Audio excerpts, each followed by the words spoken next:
Okay. आपको मैंने बताया था जी कि वी आर जस्ट हियर, हम दो किस्म के नेटवर्क्स को पढ़ रहे हैं। One is a PERT and second one is CPM.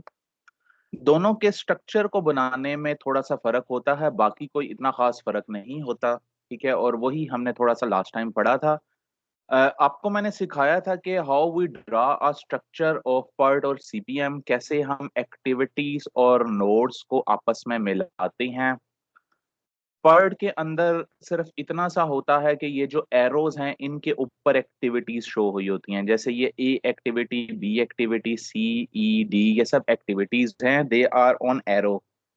और ये जो नोड्स होते हैं इनके ऊपर नंबरिंग होती है। ओके। ये जो नोड्स होते हैं इनके ऊपर नंबरिंग होती है, जैसे 1 2 3। और जो दूसरा मेथड होता है सीपीएम, क्रिटिकल पाथ मेथड, जिसकी एक एग्जांपल ये है। इसके अंदर अगर आप देखें तो ये जो नोड्स हैं, यानी ये नोड जरूरी नहीं है कि सर्कुलर शेप में ही हो, it may be in rectangle shape. ये जैसे ये रेक्टेंगल्स ही बनी है, इसको आप सर्कल भी बना सकते हैं। तो ये ए, बी, सी, डी, ये सब नोड्स के ऊपर हैं, एरो के ऊपर नहीं है। तो इस तरह से स्ट्रक्चर होते हैं जो हम यूज करते हैं। इसको हमने आज आगे लेके चलना है, because we have very limited time slot now. ठीक है, आपका आज 9वां लेक्चर है, और जो यूनिवर्सिटी है उसकी तरफ से हमें टाइम फ्रेम दिया गया है, मे बी 1 या 2 आपके लेक्चर्स को मेकअप करना पड़े। ठीक है, हमने नंबर ऑफ लेक्चर्स को पूरा करना होता है, और डेफिनेटली कोर्स को भी।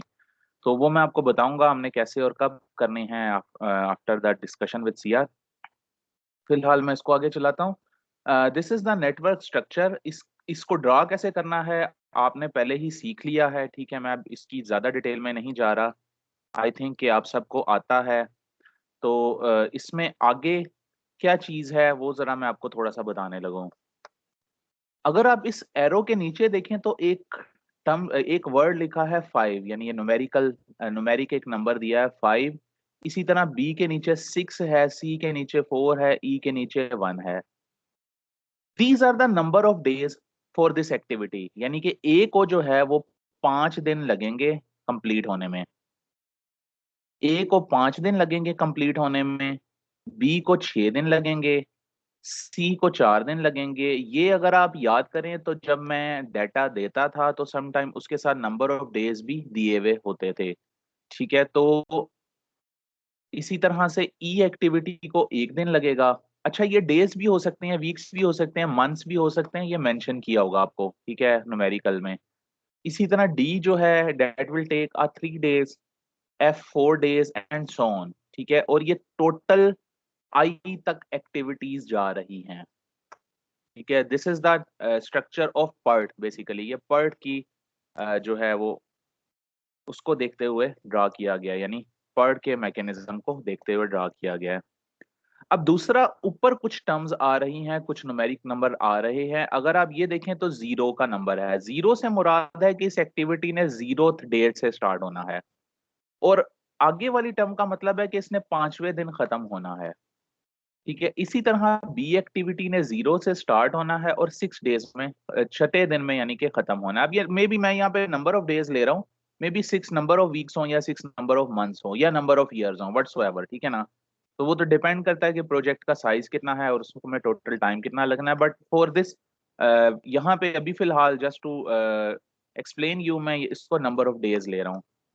तो ओके, यानी कि बी एक्टिविटी 0 डे से स्टार्ट होनी है, 6 डेज की एक्टिविटी है, और 6ठे दिन में खत्म होनी है। इसी तरह से ए एक्टिविटी है। अब डेफिनेटली जब ए खत्म होगी तो डी, ई और सी स्टार्ट होंगे, क्योंकि ये हमारा नेटवर्क हमें बता रहा है, या हमें गिवन डाटा हमें बता रहा है। तो इट मीन्स के जब 5वें दिन ये खत्म होगी तो डी एक्टिविटी 5वें दिन से स्टार्ट होगी, ई भी 5वें दिन से स्टार्ट होगी, और सी भी 5वें दिन से स्टार्ट होगी। और खत्म कब होगी, जितने नंबर ऑफ डेज हैं, यानी डी डी के 3 है नंबर ऑफ डेज, तो ये 8वें दिन में खत्म हो जाएगी। ई के जो है वो 1 है नंबर ऑफ डेज, तो ये 6ठे दिन में खत्म हो जाएगी। इसी तरह सी का जो है वो 4 है, तो ये 5 + 4 9 हो जाएगा। तो आपने ये जो मतलब स्टार्टिंग टाइम है, इसके अंदर नंबर ऑफ डेज जितने हैं उसको ऐड करते जाएं तो आपके पास एंड टाइम आ जाएगा। ठीक है, ये जो इससे पिछली स्लाइड्स हैं उसमें यही बातें एक्सप्लेन की गई हैं, इस वजह से मैं उनको पढ़ नहीं रहा, मैं आपको सिखा रहा हूं, आप पढ़ खुद सकते हैं इन चीजों को कहीं से भी। तो ओके, दिस इज एक्टिविटी ई जो कि छठे दिन में खत्म होगी। अब एक्टिविटी ई के बाद एक्टिविटी एफ में आना है, जो 4 दिन की एक्टिविटी है। वो डेफिनेटली छठे दिन से शुरू होगी और 4 ऐड करें तो ये 10th डे मतलब 10वें दिन में जाके इसने खत्म होना है। ओके यहाँ तक तो बात ठीक है। इसी तरह डी जो है वो 8वें दिन पे खत्म होगी। अब इसका मतलब जब आप इस पॉइंट नंबर 5 पे पहुंचेंगे तो डी एक्टिविटी जो है वो 8 दिन में खत्म होगी, एफ एक्टिविटी जो है वो 10 दिन में खत्म होगी। तो ये जो अगली एक्टिविटी है जिसका नाम जी है, वो डिपेंड कर रही है डी पे भी और एफ पे भी। जब डी और एफ कंप्लीट होंगी तो जी शुरू होगी। तो जो इन दोनों में से ज्यादा दिन ले रही है, यानी कि 10 दिन ले रही है एफ, आपने इसकी स्टार्टिंग 10 से शुरू करनी है। 10 से स्टार्ट करके फिर ये 14 डेज की एक्टिविटीज है। You will add 14 to 10 and this is 24। यानी कि इन दोनों में से जो जो जी एक्टिविटी है वो डी और एफ दोनों पे डिपेंड कर रही है। तो इन दोनों डी और एफ में से जो ज्यादा नंबर ऑफ डेज ले रही है, यानी कि 10 नंबर 10th यानी 10 दिन में हो रही है, ठीक है, हम उसको इसके स्टार्टिंग के लिए यूज करेंगे। सिमिलरली अगर आप एच को देखें तो that is depending on b as well as c, यानी ये सी भी आ रही है और बी भी आ रही है। तो ये दोनों जब कंप्लीट होंगी तो एच स्टार्ट होगी। तो अब इन दोनों में से अगर आप देखें तो जो बी है वो 6 डेज ले रही है, छठे दिन में खत्म होगी, और जो सी है वो 9वें दिन में खत्म होगी। तो आपने इसमें से 9th वाली टर्म इसकी स्टार्टिंग पे ले लेनी है। इस 9 में आप जब 12 को ऐड करेंगे तो डेट विल बिकम 21। तो दिस इज द वे। इसी तरह से फाइनल एक्टिविटी जो है वो आई है, that is depending on G as well as H. So now from G and H you just will compare the number of days, यानी कि इसके अंदर नंबर ऑफ डेज नहीं बल्कि आप यानी एंडिंग जो उसके डेज हैं उसको देखेंगे। ये 24th डे में it will finish and it will finish in 21st day. ठीक है, तो you will take here as a 24, you will add a 2 and total time will become 26। So now it means कि this complete project will take a total time of 26 days। ठीक है, आप इसको complete जब करेंगे तो ये 26 दिन लगेंगे।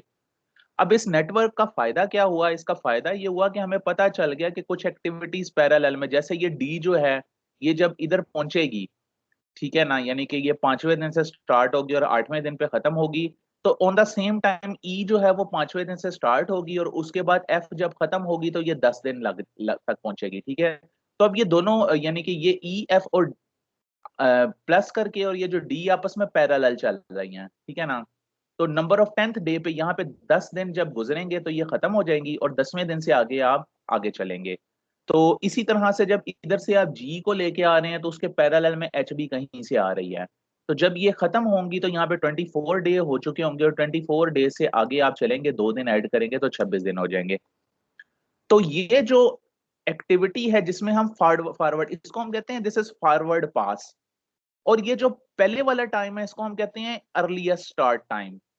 ठीक है, और ये जो दूसरे वाला टाइम है इसको हम कहते हैं अर्लीस्ट फिनिश टाइम। तो this is earliest start e s and earliest finish time. इस तरीके से हम इसको, this is called as forward pass. यानी कि हमने स्टार्ट से शुरू किया और एंड पे जाके खत्म किया, हमने फॉरवर्ड पास निकाला, हम नंबर ऑफ डेज को ऐड करते गए और हमने इस तरीके से ई एस और ई एफ को निकाल लिया। अर्लीस्ट स्टार्ट और अर्लीस्ट फिनिश टाइम को हमने निकाल लिया। तो यहां तक अगर आपका कोई क्वेश्चन हो तो आप पूछ सकते हैं जी। सर ये बेसिकली फाइंड करने से का मकसद क्या है, हम ये फाइंड क्यों कर रहे हैं? ये मैं आगे जा रहा हूँ, आगे जाते हैं ना, ये पूरा हो जाए फिर मैं आपको बताता हूँ। ये मकसद ये बड़ा आप कह लें कि ये जो टूल है प्रोजेक्ट मैनेजमेंट का, दिस इज अ टूल जो कि काफी पुराना हो चुका है लेकिन आज लेटेस्ट टूल्स में अभी भी यूज हो रहा है। अभी भी क्या मतलब, अभी तक इसका कोई अल्टरनेट नहीं है। इवन कि आप जो डैम शैम्स बन रहे हैं, ये आजकल मेमन डैम और एक और जो दूसरा भाषा डैम उसकी बातें हो रही हैं, तो मैं उसका देख रहा था, उसके अंदर भी ये पर्ट एंड सीपीएम निकाले हुए थे, स्ट्रक्चर निकाल के उन्होंने डेज डिफाइन किए थे। तो once I will get completed तो आपको खुद ही समझ आना शुरू हो जाएगी कि इससे फायदा क्या हुआ। वैसे थोड़ा सा फायदा तो आपको अभी भी मैं आपको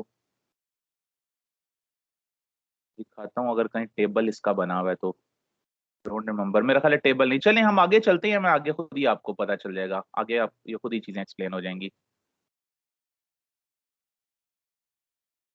ठीक है, क्योंकि पीछे जाने में ना टाइम ज्यादा लगना है, तो हम आगे ही चलते हैं इसे। Okay, this is the example.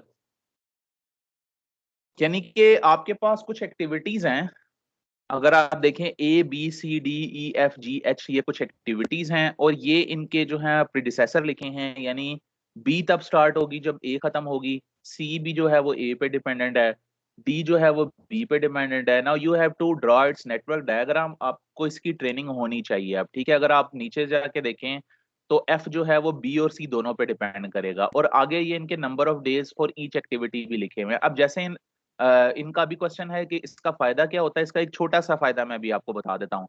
अगर मैं ऐसे ही, मतलब मैं अगर नेटवर्क ड्रा ना करूं, तो मैं क्या करूंगा, मैं ये नंबर ऑफ डेज को टोटल करूंगा, 3 3 6, ठीक है, और 2 8, और 3 11 7 18, और 3 21, और 6 27, और 2 29, तो ये 29 डेज बन रहे हैं। ठीक है, no I don't have any question कि मैं कोई तरीका निकालूं कि ये 29 डेज से मैं कैसे इसको खाऊं। अगर मैं सीधा सीधा इसको ऐड करूंगा तो ये 29 डेज ही बन रहे हैं।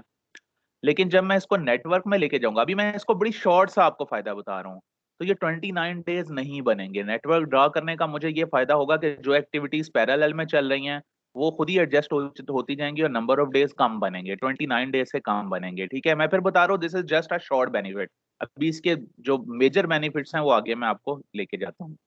तो दिस इज द वे आप इसको ड्रा करेंगे। अच्छा, ये सीपीएम पे ड्रा किया हुआ है, ये नेटवर्क जो है ये सीपीएम यानी कि सीपीएम वाली टेक्निक से ड्रा किया है।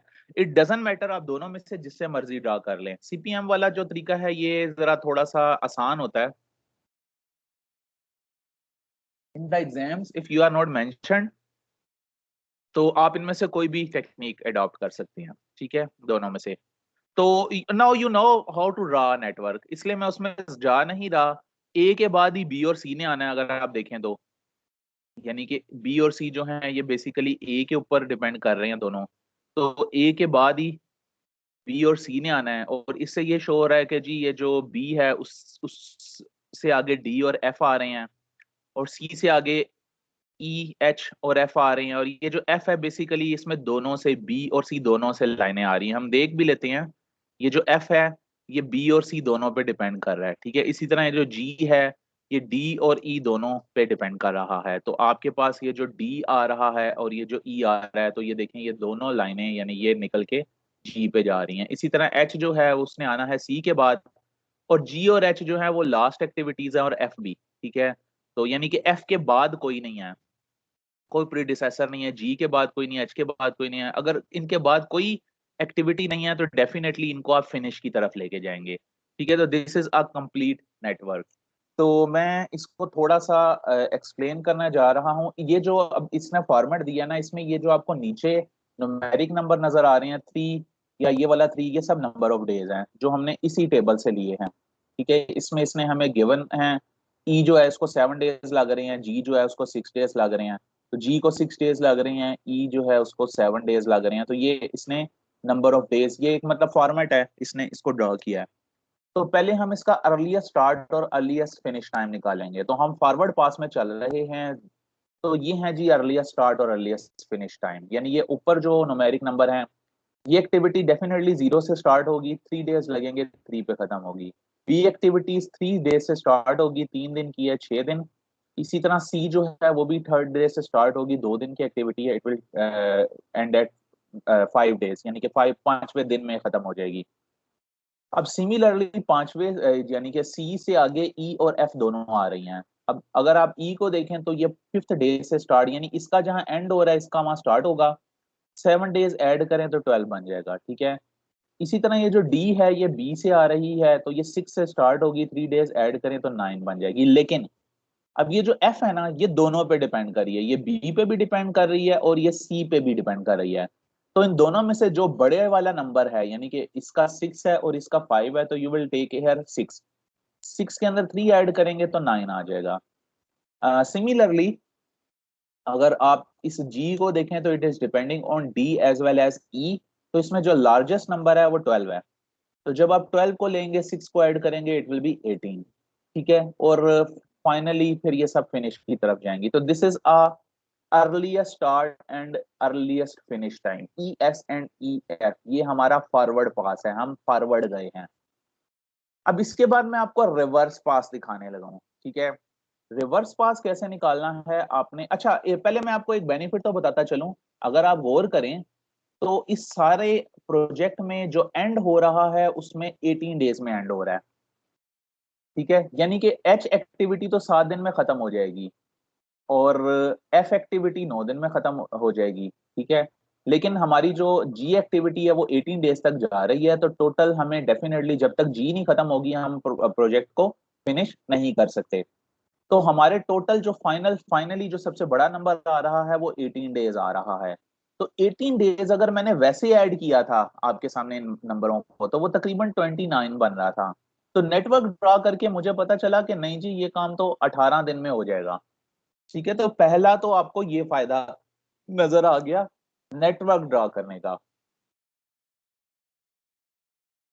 अब इससे आगे ये जो हमने फॉरवर्ड पास निकाला और हमने जो रिवर्स पास निकालेंगे और फिर हम उससे स्लैक निकालेंगे, उसका क्या फायदा है वो आपको मैं लॉन्ग टर्म में बताता हूँ, ठीक है। आगे हमारे शायद कम से कम भी एक और शायद उससे ज्यादा लेक्चर अभी इसी के ऊपर ही चलेंगे, ठीक है। तो इन द मीन वाइल हम मतलब जब इसको पैक करेंगे तो इंशाल्लाह ताला आपकी एक्सपर्टीज इसमें हो जाएंगी खुद ही से। तो ओके, अब मैंने चलना है जी रिवर्स पास। रिवर्स पास में हम ये करते हैं कि जो लार्जेस्ट नंबर है जो यहाँ 18 है उसी को हम लिखते हैं यहाँ 18, ठीक है। और उसी को हम यहाँ भी रखते हैं 18, यानी कि जो लार्जेस्ट नंबर होता है उसको हम रखते हैं हर तरफ। और फिर हम माइनस करना शुरू कर देते हैं, यानी 18 में से नंबर ऑफ डेज को माइनस 6 को माइनस करेंगे 12 आ जाएगा। और इधर अगर आप 18 में से 2 को माइनस करें तो ये 16 आ जाएगा, ठीक है। तो एक तो ये हो गया। अब दूसरा हमने इसी 16 यानी कि इससे पीछे जा रहे हैं, एच से पीछे सी है तो यहां आप लिखेंगे 16। और 16 में से जब आप 2 को माइनस करेंगे तो आ जाएगा 14, ठीक है, राइट। अच्छा अब एच जो है इसके पीछे सिर्फ सी ही था, बाकी सब जी से अटैच हो रहे हैं। जी जो है उसका जो छोटा नंबर है वो 12 आ रहा है, उसी 12 को मैं इधर लिखूंगा और उसमें से जब मैं 7 को माइनस करूंगा तो ये आ जाएगा 5, ठीक है ना।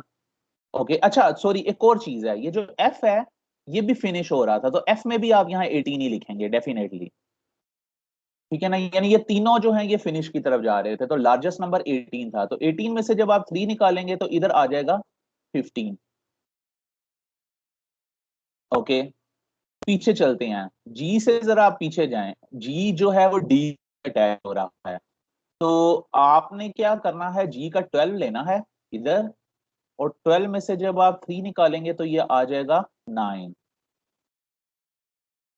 ठीक है।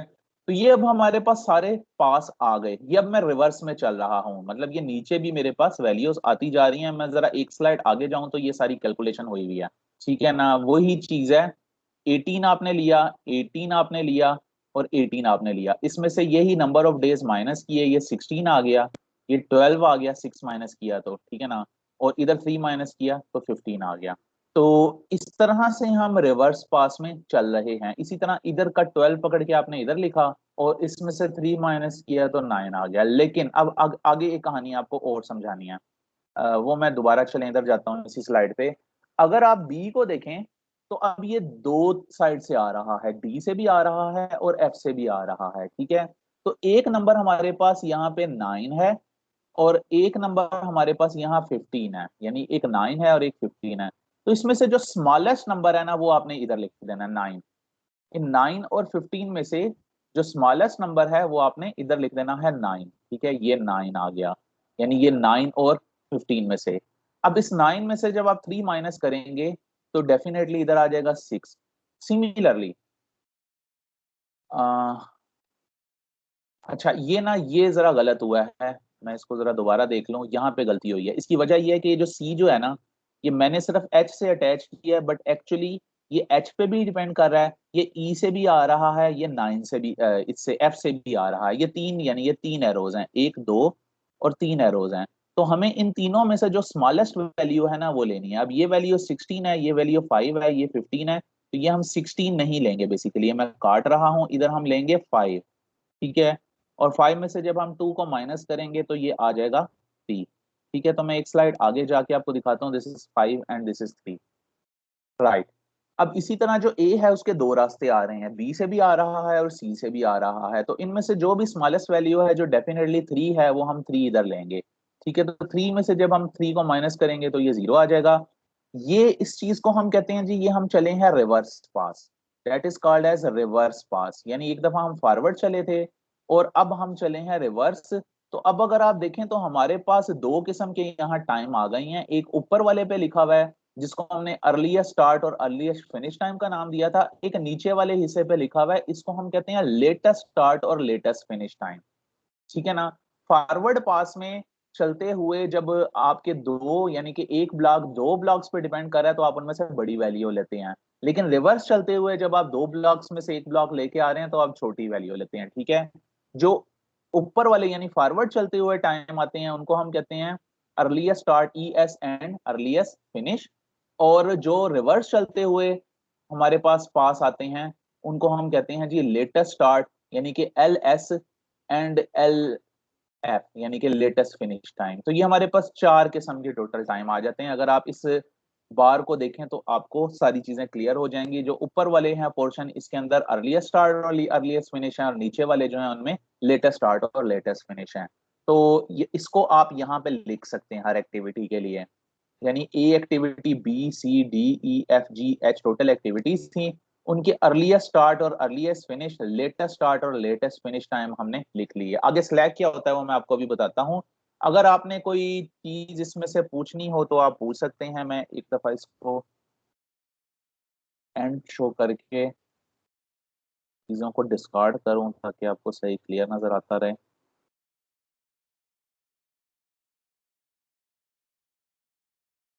जी, if you have any question, I think so इतनी की मुश्किल चीजें नहीं थी, लेकिन फिर भी अगर आप कुछ चीज पूछना चाहते हैं तो आप पूछ लें। ये हमारे पास फाइनली बन गया, क्योंकि ये हर स्टेप बहुत जरूरी है इसको समझना। सर सीपीएम के बारे में जरा बता दें, सॉरी सीपीएम ले लेते, सीपीएम दोबारा का पूछें। बता दें। मैं सर सीपीएम का बारे में बता दें जरा। सीपीएम नेटवर्क की आप बात कर रहे हैं। सीपीएम नेटवर्क में देखें, सिंपल सी बात है कि अगर आप इस नेटवर्क को देखें तो एरो के ऊपर हम एक्टिविटी शो नहीं कर रहे, ठीक है ना। कुछ जैसे मैंने पीछे नेटवर्क बनाया था ये वाला,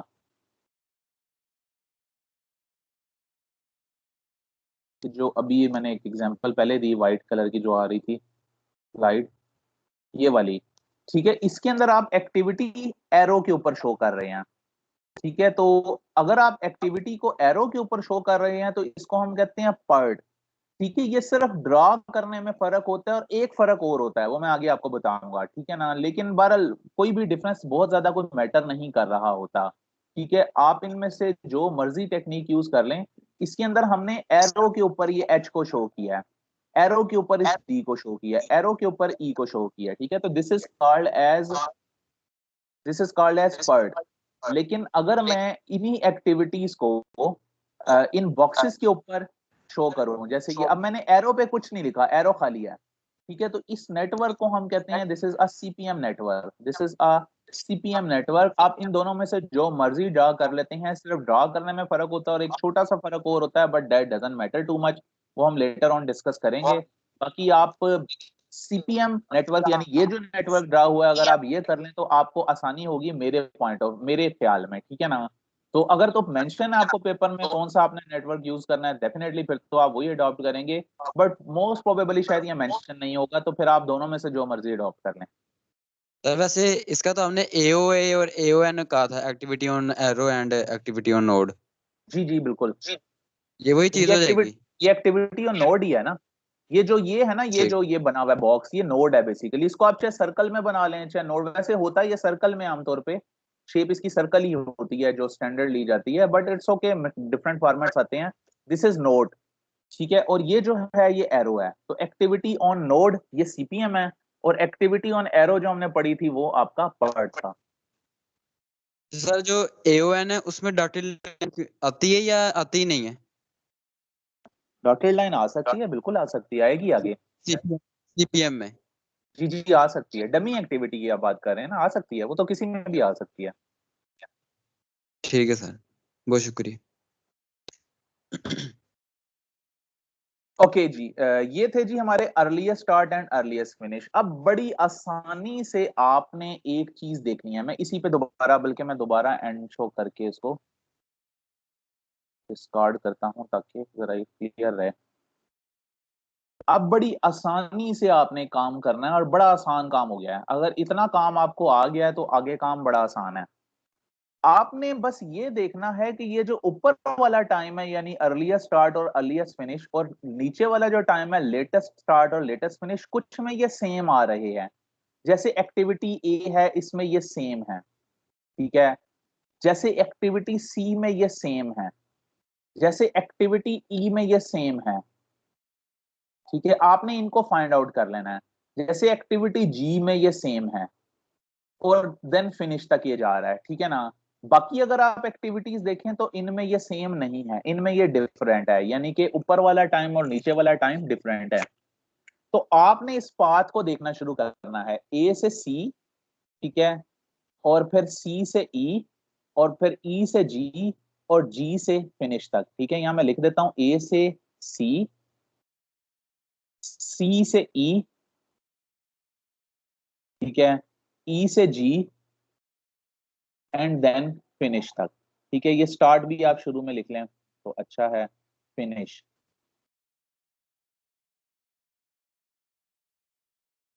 तो ये जो पाथ होता है ना, ये जो पाथ होता है जिसके अंदर अर्लीस्ट स्टार्ट, अर्लीस्ट फिनिश और लेटेस्ट स्टार्ट और लेटेस्ट फिनिश सेम आ रहे हों, यानी कि इनका डिफरेंस जीरो आ रहा हो, ठीक है, इस पाथ को हम कहते हैं क्रिटिकल पाथ। इस पाथ को हम कहते हैं क्रिटिकल पाथ, ठीक है, क्रिटिकल पाथ। और इस मेथड को हम कहते हैं critical path method, that is called as CPM, ठीक है। मैं अगला जब टेबल खोलूं तो बेसिकली इसने यही निकाला हुआ है, ये अर्लीस्ट स्टार्ट और अर्लीस्ट फिनिश है, लेटेस्ट स्टार्ट और लेटेस्ट फिनिश है। अगर आप लेटेस्ट स्टार्ट में से अर्लीस्ट स्टार्ट को या लेटेस्ट फिनिश में से अर्लीस्ट फिनिश को माइनस करें तो जो डिफरेंस आता है that is called as slack. तो अगर आप देखें, अगर आप लेटेस्ट फिनिश में से अर्लीस्ट फिनिश को या लेटेस्ट स्टार्ट में से अर्लीस्ट स्टार्ट को माइनस करें तो वैल्यू आ रही है जीरो, ठीक है। लेकिन बी एक्टिविटी में ये जीरो नहीं है, यानी आप 6 में से 3 को माइनस करें या 9 में से 6 को माइनस करें तो ये वैल्यू 3 आनी है, ठीक है। वैल्यू सेम ही आनी है, मतलब आप चाहे लेटेस्ट फिनिश में से अर्लीस्ट फिनिश को माइनस कर लें या चाहे आप लेटेस्ट स्टार्ट में से अर्लीस्ट स्टार्ट को माइनस कर लें, बात एक ही बनी है, वैल्यू 3 ही आनी है, बट ये जीरो नहीं है वैल्यू। बट अगर आप सी को देखें तो इसमें अगेन जब आप 3 में से 3 को माइनस करेंगे जीरो आएगा, 5 में से 5 को माइनस करें जीरो आएगा। इसी तरह अगर जब आप डी को देखें तो ये जीरो नहीं आ रहा, ई को देखें तो ये जीरो आ रहा है। तो वो तमाम एक्टिविटीज जिनमें ये वैल्यू स्लैक की जीरो आ रही हो उनको हम कहते हैं क्रिटिकल एक्टिविटीज। ये देखें इसने CRIT लिखा हुआ है, these are the critical activities. और इनका जो पाथ अभी जो मैंने बनाया था, यानी ए से सी, सी से फिर ई, ई से फिर जी और जी से फिर फिनिश, इसी को हमने कहा था क्रिटिकल पाथ, ठीक है। तो दीज आर कॉल्ड, वो तमाम एक्टिविटीज जिनका स्लैक जीरो हो, that is called as critical activity, ठीक है। मैं बार बार क्योंकि ये चीजें ना ड्रॉ नहीं करूंगा क्योंकि आई सपोज टू बी कि आपको स्लैक निकालना आ गया है, and that is very simple.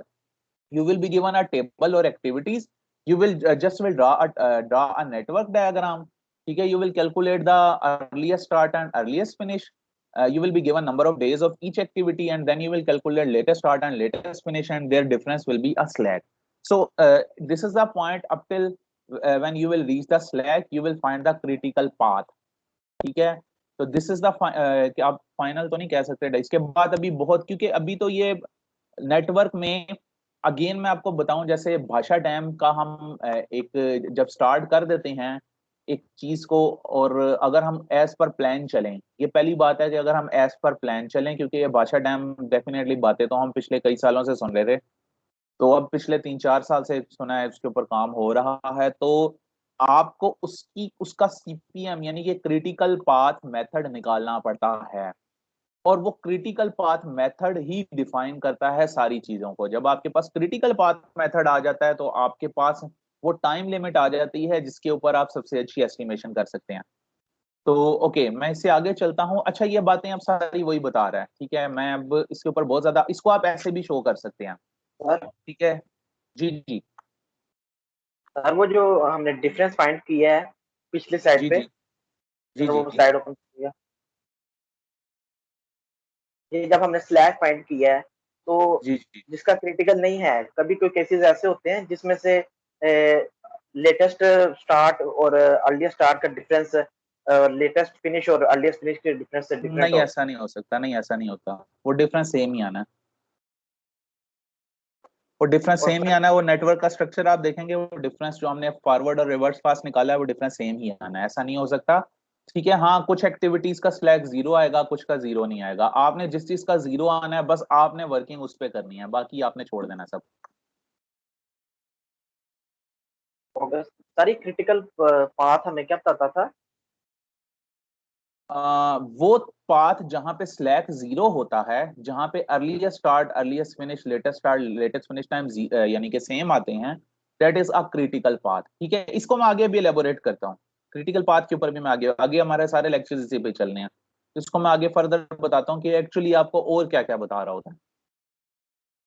Okay, ये दूसरा तरीका है जी, अगर आप पर्ट वाले मेथड से ड्रॉ कर रहे हैं। ठीक है, पर्ट में ये होता है कि आपकी जो एरो होता है उसके ऊपर आपने एक्टिविटी को लिखना होता है। तो आप इस तरह भी लिख सकते हैं, this is activity number C, this 5 is basically earliest start time, 9 is basically earliest finish time, 4 is the number of days जो लगने हैं, ठीक है ना। तो 8 is the latest start time and 12 is the latest finish time. तो अगर आपने इनका स्लैक निकालना है तो आप 8 में से 5 को माइनस कर लें या 12 में से 9 को माइनस कर लें, ठीक है। वो 3 आना है, यानी इसका स्लैक 3 आना है। तो ये एक एग्जांपल इसने वैसे ही एक एक्टिविटी की दी है, पूरा नेटवर्क नहीं इसने ड्रा किया, just this is a activity c. तो ओके, ये वही चीजें बताई हैं जो मैं आपको सारी की सारी बता चुका हूं कि जब आपने फॉरवर्ड पास में चलना है तो आपने नंबर ऑफ डेज को ऐड करते जाना है, और जब आपने रिवर्स पास में चलना है लेटेस्ट स्टार्ट और लेटेस्ट फिनिश के, तो आपने नंबर ऑफ डेज को माइनस करते जाना है। ठीक है, इस पे मैं टाइम जाया करने की जरूरत नहीं है। स्लैक आपको मैंने बता, अब ये या जो इनका क्वेश्चन था जी, स्लैक हमें क्या क्या बताता है। ठीक है, ये कुछ इसने स्लैक को अब एक्सप्लेन करना शुरू किया है। पहले तो उसने जो है वो गैंट चार्ट टाइप एक चीज ड्रा की है, वो मैं आपको समझा देता हूँ उसका क्या मतलब है। ये वही वाली एक्टिविटी है, एक्टिविटी नंबर सी, जिसको 4 दिन लग रहे हैं। ठीक है, इसका अर्लीस्ट स्टार्ट टाइम है 5। अब गौर जरा करें, यानी कि ये 5वें दिन स्टार्ट हो सकती है, और अर्लीस्ट फिनिश टाइम है इसका 9। इसका मतलब ये बना, यानी ये 9वें दिन खत्म हो सकती है। और दूसरी तरफ इसका लेटेस्ट स्टार्ट टाइम है 8, यानी कि ये 8वें दिन स्टार्ट हो सकती है। देखें, ये इसने यहाँ मेंशन किया बार चार्ट में, यानी ये 5वें दिन स्टार्ट होगी, 9वें दिन खत्म हो सकती है, एक ऑप्शन ये है। और लेटेस्ट स्टार्ट ये 8वें दिन शुरू हो सकती है, यानी यहां से ये स्टार्ट होगी, ये स्टार्टिंग पॉइंट बनाया है, और 12वें दिन ये खत्म, यानी कि यहां तक पहुंच सकती है। तो ये इसने दो बोल्ड लाइनों से शो किया है। एक ऑप्शन ये है कि you can start it at 5th day and finish it at 9th day, and second this option, यानी कि 8वें से 12वें तक। ये दोनों ऑप्शन आपके पास है। नेटवर्क आपको ये बता रहा है कि अगर हम ओवरऑल नेटवर्क को देखें, अभी आपने कंफ्यूज नहीं होना, अभी आगे मैं आपको इसको लेके जा रहा हूं, मुश्किल नेटवर्क पे भी लेके जा रहा हूं, ये चीजें खुद ही आसान बनती जाएंगी आपके लिए। तो इसका मतलब ये है कि पूरे नेटवर्क को देख के हमें ये पता चला कि हम इसको अगर 5वें दिन स्टार्ट करें तो 9वें दिन खत्म हो जाएगी, अगर हम इसको 8वें दिन स्टार्ट करें तो 12वें दिन खत्म हो जाएगी। ठीक है, so we have these two options. अब इन दोनों में जो स्लैक है वो 3 दिन का आ रहा है, ये डॉटेड लाइन से इसने स्लैक शुरू किया हुआ है, शो किया हुआ है। ठीक है, इसका मतलब है हमारे पास 3 दिन का कुशन है। कुशन का मतलब ये है कि अगर किसी वजह से आप इसको 5वें दिन नहीं स्टार्ट कर सके, तो यू हैव क्वेश्चन कि आप इसको 6ठे दिन स्टार्ट कर सकते हैं, आपको 7वें दिन स्टार्ट कर सकते हैं, आप इसको 8वें दिन स्टार्ट कर सकते हैं। ठीक है, तो आप इसको मैक्सिमम 8 दिन तक लेके जा सकते हैं, यानी कि 8वें दिन तक। तो इसका एक फायदा तो ये हो रहा है कि आपको ये पता चल गया कि आपने अगर स्लैक निकाल लिया है, तो अगर तो वो स्लैक जीरो नहीं है, जीरो तो वो कब होगा, जब वो क्रिटिकल होगा। अगर वो क्रिटिकल नहीं है, अगर वो स्लैक कुछ और है, यानी कि उसकी कोई वैल्यू आ रही है, जैसे यहाँ पे 3 आ रही थी, ठीक है। तो इट मींस कि आपके पास 3 दिन का क्वेश्चन है, ठीक है। आप उस काम को अगर 5वें दिन किसी भी वजह से स्टार्ट नहीं कर सके तो अभी आपको इतना फर्क नहीं पड़ेगा, आप 6ठे 7वें या 8वें दिन तक इसको स्टार्ट कर सकते हैं और ओवरऑल प्रोजेक्ट की ड्यूरेशन पे कोई खास फर्क नहीं पड़ेगा, ठीक है। हाँ, जब आप 9वें दिन से आगे जाएंगे फिर चीज डिस्टर्ब होना शुरू होगी। तो एक तो आपको ये इंफॉर्मेशन मिल गई यहां से कि हम स्लैक के मुताबिक अपने क्वेश्चंस को एडजस्ट कर सकते हैं एक्टिविटीज के, यानी हम एक एक्टिविटी को कितना डिले कर सकते हैं। Maximum early it's very good अगर आप 5वें दिन स्टार्ट करें, बट अगर ड्यू टू एनी रीजन कोई रिसोर्सेज नहीं अवेलेबल, कोई मजदूर नहीं अवेलेबल, कोई भी मसला है, तो आप इसको मैक्सिमम 8वें दिन तक का क्वेश्चन लेके जा सकते हैं। इससे आपके ओवरऑल प्रोजेक्ट पे कोई फर्क नहीं पड़ेगा, ठीक है। ओके, अब मैं इसको जरा थोड़ा सही जो मैंने बात बोली है ना, इसको मैं थोड़ा नेटवर्क में कहीं जाके आपको एक्सप्लेन भी मैं पहले देखता हूँ। चलिए आगे एग्जांपल दे रहा है, वहां पे मैं आपको एक्सप्लेन भी, इससे पहले हम ये पॉइंट्स पढ़ लेते हैं सारे, ठीक है। ये सारे पॉइंट्स वहां पे एक्सप्लेन भी हो जाएंगे प्रैक्टिकली। इस स्लैक जो है ना, इसको हम फ्लोट भी कहते हैं, मतलब ये दोनों वर्ड्स यूज होते हैं। तो ये शो करता है कितना अलाउंस हर एक्टिविटी में है, वही बात जो मैंने किया कि अभी how long it can be delayed, आप कितना इसे डिले कर सकते हैं without affecting the completion date of project. Okay, critical path is a sequence of activities from start to finish with zero slack, ये भी हम पढ़ के आ चुके हैं। Critical activities are activities on the critical path, right. उसको हमने, वो जो पाथ है उसको हमने नाम दे दिया critical path. Okay, critical path जो है वो मिनिमम टाइम आपको बता देता है जो आपने, यानी क्रिटिकल पाथ जो है ना वो आपको एग्जैक्टली टाइम बता देता है, ठीक है, कि कितने टाइम में वो प्रोजेक्ट ने कंप्लीट होना है। अगर कोई activity on the critical path is shortened और एक्सटेंडेड, अगर आप क्रिटिकल पाथ को छेड़ेंगे, उसके ऊपर किसी एक्टिविटी को आप छोटा करेंगे या बड़ा करेंगे, तो तब आपका प्रोजेक्ट टाइम चेंज होगा। क्रिटिकल पाथ के अलावा आप किसी भी एक्टिविटी को छेड़ेंगे तो इतना ज्यादा कोई फर्क नहीं पड़ना, क्योंकि आपके पास क्वेश्चन होता है, ठीक है। ये चीजें मैं आपको अभी नेटवर्क बना के उसके अंदर ज्यादा अच्छा एक्सप्लेन करूंगा, ठीक है। तो okay, lot of effort should be put in trying to control activities along this path, आपने जितना भी अब काम करना है आपने क्रिटिकल पाथ पे ही करना है, ठीक है। अगर प्रोजेक्ट की आपने ड्यू डेट में उसको खत्म करना है, अगर आप क्रिटिकल पाथ की एक्टिविटी को लेंथन यानी बढ़ाएंगे तो प्रोजेक्ट जो है वो भी डेडलाइन को मीट नहीं करेगा, ठीक है। If you can spend resources, अच्छा आपने काम क्रिटिकल पाथ पे ही करना है। अब आपको पता है कि जी एक काम अगर 10 मजदूर कर रहे हैं 2 दिन में, अगर आप 10 के बजाय 20 मजदूर लगाएं तो हो सकता है कि वो काम 1 या 1.5 दिन यानी जल्दी हो जाए, ठीक है ना। हो सकता है, पॉसिबिलिटी, जरूरी भी नहीं होता ऐसा हो, बट जनरली ऐसा हो जाता है। तो अगर आप रिसोर्सेज ज्यादा स्पेंड करेंगे, ठीक है, तो आप क्रिटिकल, वो भी आपको क्रिटिकल पाथ पे ही करना है, बाकी किसी पाथ पे करने का कोई फायदा ही नहीं होना, ठीक है। क्यों नहीं होना, मैं नेटवर्क के जरिए आपको ये सारे पॉइंट्स मैं आपको समझाता हूं, ठीक है। Don't waste resources on non critical activity, उनके ऊपर अपने रिसोर्सेज को जाया ना करें आप। If resources can be saved by lengthening some activities, अगर आप ये कहते हैं कि जी हमने एक्टिविटी का टाइम बेशक बढ़ जाए लेकिन रिसोर्सेज कम हो जाए, ठीक है, तो फिर आप, ठीक है, इसको नॉन क्रिटिकल एक्टिविटीज पे कर सकते हैं, ठीक है। जैसे अभी मैंने एक एग्जांपल दी कि आपने जो आपका अर्लीस्ट स्टार्ट टाइम था वो था 5वां दिन और अर्लीस्ट फिनिश टाइम था 9वां दिन, ठीक है। लेकिन आप इसको एक्सटेंड करके 12वें दिन तक लेके जा सकते हैं, ठीक है। तो इसका मतलब है कि अगर आप 5वें दिन से स्टार्ट करें और बजाय इसके कि आप इसको 9वें दिन खत्म करें, आप इसको खींच के 12वें दिन तक भी ले जाएं तो इट्स ओके, प्रोजेक्ट को कोई फर्क नहीं पड़ना। हाँ, ये हो सकता है कि फिर आपके नंबर ऑफ रिसोर्सेज जैसे मजदूर कम यूज हो, यानी कि जो काम आप 4 दिन में कर रहे थे, 5वें से स्टार्ट करके 9वें पे खत्म करके 4 दिन लगा रहे थे, वो आप 12वें दिन पे भी लेके जा सकते हैं। यानी 5वें से अगर आप स्टार्ट करें 12वें पे जाएं तो ये 7 दिन बने, यानी कि आप 4 दिन का काम 7 दिन में खत्म कर सकते हैं, ठीक है। चाहे तो आप कम मजदूर लगा लें, तो इससे कोई फर्क नहीं पड़ेगा। तो अगर आपने ये काम करना है तो ये आप नॉन क्रिटिकल पाथ पे ही करेंगे, यानी कि ये वो पाथ है जिसका स्लैक 0 नहीं है, ठीक है। तो ये नॉन क्रिटिकल पाथ है। तो ये उसने यहाँ एक्सप्लेन किया है, अभी फर्दर एक्सप्लेनेशन आ जाती है। फ्लोट जो है वो पाथ पे बिलोंग करता है डेफिनेटली, वो तो हमें पता ही है। मैं इसको जरा नेटवर्क के जरिए आपको एक दफा एक्सप्लेन कर दूं, होपफुली कि आपको चीजें इस नेटवर्क के बाद खुद ही समझ आ जाएंगी। ओके जी, और इसमें आपको ये भी पता चल जाएगा कि बेसिकली फायदा क्या हो रहा है। अभी तो फायदे खैर 2-3 लेक्चर लगेंगे और आपको मजीद फायदे इसके नजर आने शुरू हो जाएंगे।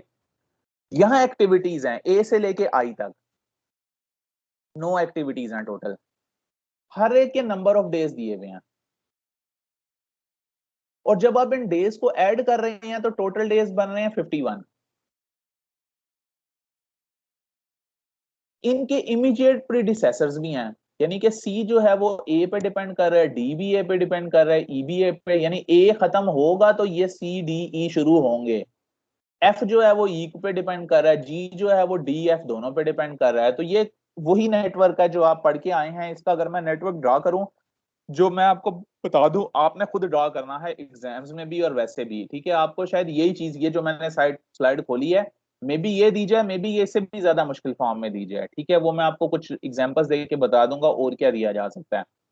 तो आपने यहां से स्टार्ट करना है और इसको खुद चलाना है, नेटवर्क ड्रा करना है ऐसे, ठीक है। आप इसमें देख सकते हैं ए और बी दो एक्टिविटीज। अच्छा, ये ना पर्ट वाला स्ट्रक्चर है, पहली बात तो ये है, ठीक है। मैं अगेन बता रहा हूँ, एग्जांपल्स में मैंने मिक्स किया हुआ है दोनों को, किसी जगह पर्ट मैंने डाला हुआ है, किसी जगह दूसरा मैंने डाला हुआ है, ठीक है। आप बेशक इनमें से जो मर्जी अडॉप्ट करें, क्योंकि मैंने दोनों की आपको अंडरस्टैंडिंग देनी थी, दोनों को चलाना था, इस वजह से मैंने दोनों को बारी बारी यूज कर दिया।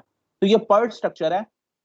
ए और बी जो है वो डिपेंडेंट नहीं है किसी पे, लेकिन सी डी और ई अगर आप देखें, ये तीनों ए से निकल रहे हैं, ठीक है। तो ये ए जो है, इसके बाद देखें तीन पाथ निकल रहे हैं, एक सी इधर आ रहा है, डी इधर आ रहा है, ई इधर जा रहा है। ये मैं आपको एक बार बताऊं कि ये मैं आपके सामने ओपन किया है या बनी बने स्लाइड में आपको दिखा रहा हूँ, आपको आसान लग रहा है। जब आप इसको खुद से प्रैक्टिस करेंगे ना, जुबानी बनाने बैठेंगे, तो it will be a difficult task, ठीक है। ये बनाती अक्सर गलत बन जाती है और बनती है तो अजीब सी बन जाती है। सो मेक योर प्रैक्टिस, यानी इतनी प्रैक्टिस करें जितनी पॉसिबल हो, ठीक है। कुछ मैं भी आपको प्रैक्टिस की चीजें दे दूंगा मटेरियल, ठीक है। आपने खुद से सॉल्व करना है नेटवर्क बनाने के लिए, मतलब वो आप प्रैक्टिस करेंगे तो एग्जाम में आप बना पाएंगे, अदरवाइज ये आप एग्जाम में नेटवर्क डायग्राम ही आपसे नहीं बननी, ठीक है। और फाइनल एग्जाम का बहुत बड़ा हिस्सा इन चीजों पे होना है, ये जो मैं आपको चैप्टर पढ़ा रहा हूँ, आई एम रिपीटिंग, कि आपके फाइनल एग्जाम का काफी बड़ा हिस्सा, मे बी 50% या उससे भी ज्यादा final exam, I am only talking about, क्योंकि मिड का में ये शामिल नहीं था, मिड का मैं आपको पहले बता चुका हूँ। आपके फाइनल एग्जाम जो 40 मार्क्स का होना है, उसमें एक बड़ा हिस्सा, बड़ा पोर्शन इन चीजों का आना है, नेटवर्क डायग्राम, ठीक है। स्लैक्स निकालना है, एक्टिविटीज निकालनी है, फिर आगे मैं आपको प्रोजेक्ट की क्रैशिंग बताऊंगा, वो भी करनी है, ठीक है। अगर हो सका टाइम हुआ तो रिसोर्स लेवलिंग भी पढ़ाऊंगा, ठीक है, जो मुझे लग नहीं रहा, बट एटलीस्ट आपको मैंने प्रोजेक्ट क्रैशिंग तक जरूर पढ़ाना है। तो ये सारा का सारा आपने इसी हिसाब से इसको टाइम देना है और इसकी प्रैक्टिस करनी है, ठीक है। अगर आपसे नेटवर्क डायग्राम ही नहीं बनी तो फिर आपका सारा ही ये गलत हो जाना है, ठीक है। डेफिनेटली जब आप ये डायग्राम ही गलत बनाएंगे तो आप स्लैक भी गलत निकाल देंगे, आप स्लैक गलत निकालेंगे तो क्रिटिकल पाथ गलत निकाल देंगे, और जब वो गलत निकालेंगे तो आप प्रोजेक्ट की क्रैशिंग भी गलत कर देंगे, ठीक है। और वो नहीं मैं चाहता, मैं चाहता हूँ कि आप इसको सीखें, लर्न करें, ताकि आपको आगे ये काम आए, ठीक है। ये चंद उन सब्जेक्ट्स में से है, प्रोजेक्ट मैनेजमेंट, जैसे मैंने आपको बताया था, जो actually if you join some project based industry तो ये आपको बहुत काम आएगा। अभी मेरे पास टाइम की बहुत ज्यादा कमी थी, लेक्चर्स भी बहुत शॉर्ट थे, इस वजह से मैं सॉफ्टवेयर कोई नहीं आपको इसके अंदर इंट्रोड्यूस करवा सका, या मुझे लग नहीं रहा कि मैं करवा सकूंगा। अदरवाइज मेरा दिल था, ये सारे काम जो है ना, ये प्रोजेक्ट मैनेजमेंट का सॉफ्टवेयर है, उस पर भी हो जाते हैं बड़ी आसानी से। तो ओके, ईडीएफ ये सारे जी आपका नेटवर्क स्ट्रक्चर बना हुआ है, मैं इसको ज्यादा टाइम नहीं दे रहा। ये जो ऊपर वाला है, ये अर्लीस्ट स्टार्ट और अर्लीस्ट फिनिश है, 0 to 5, और 5 जो है वो नंबर ऑफ डेज है, ठीक है। तो ये इसने पहले फॉरवर्ड पास चला है सबका, और इसने निकाला, यानी ये 0 से 5वें दिन तक स्टार्ट हो रही है, 5 दिन की एक्टिविटी है। इसके बाद ये डी जो है, ये 5वें दिन से स्टार्ट होगी, 3 दिन की है तो 8वें दिन में जाएगी, ठीक है। इसी तरह ई जो है, ये 5वें से स्टार्ट होगी, 1 दिन की एक्टिविटी है, 6ठे दिन में जाएगी। इसके बाद एफ आ रही है, ठीक है।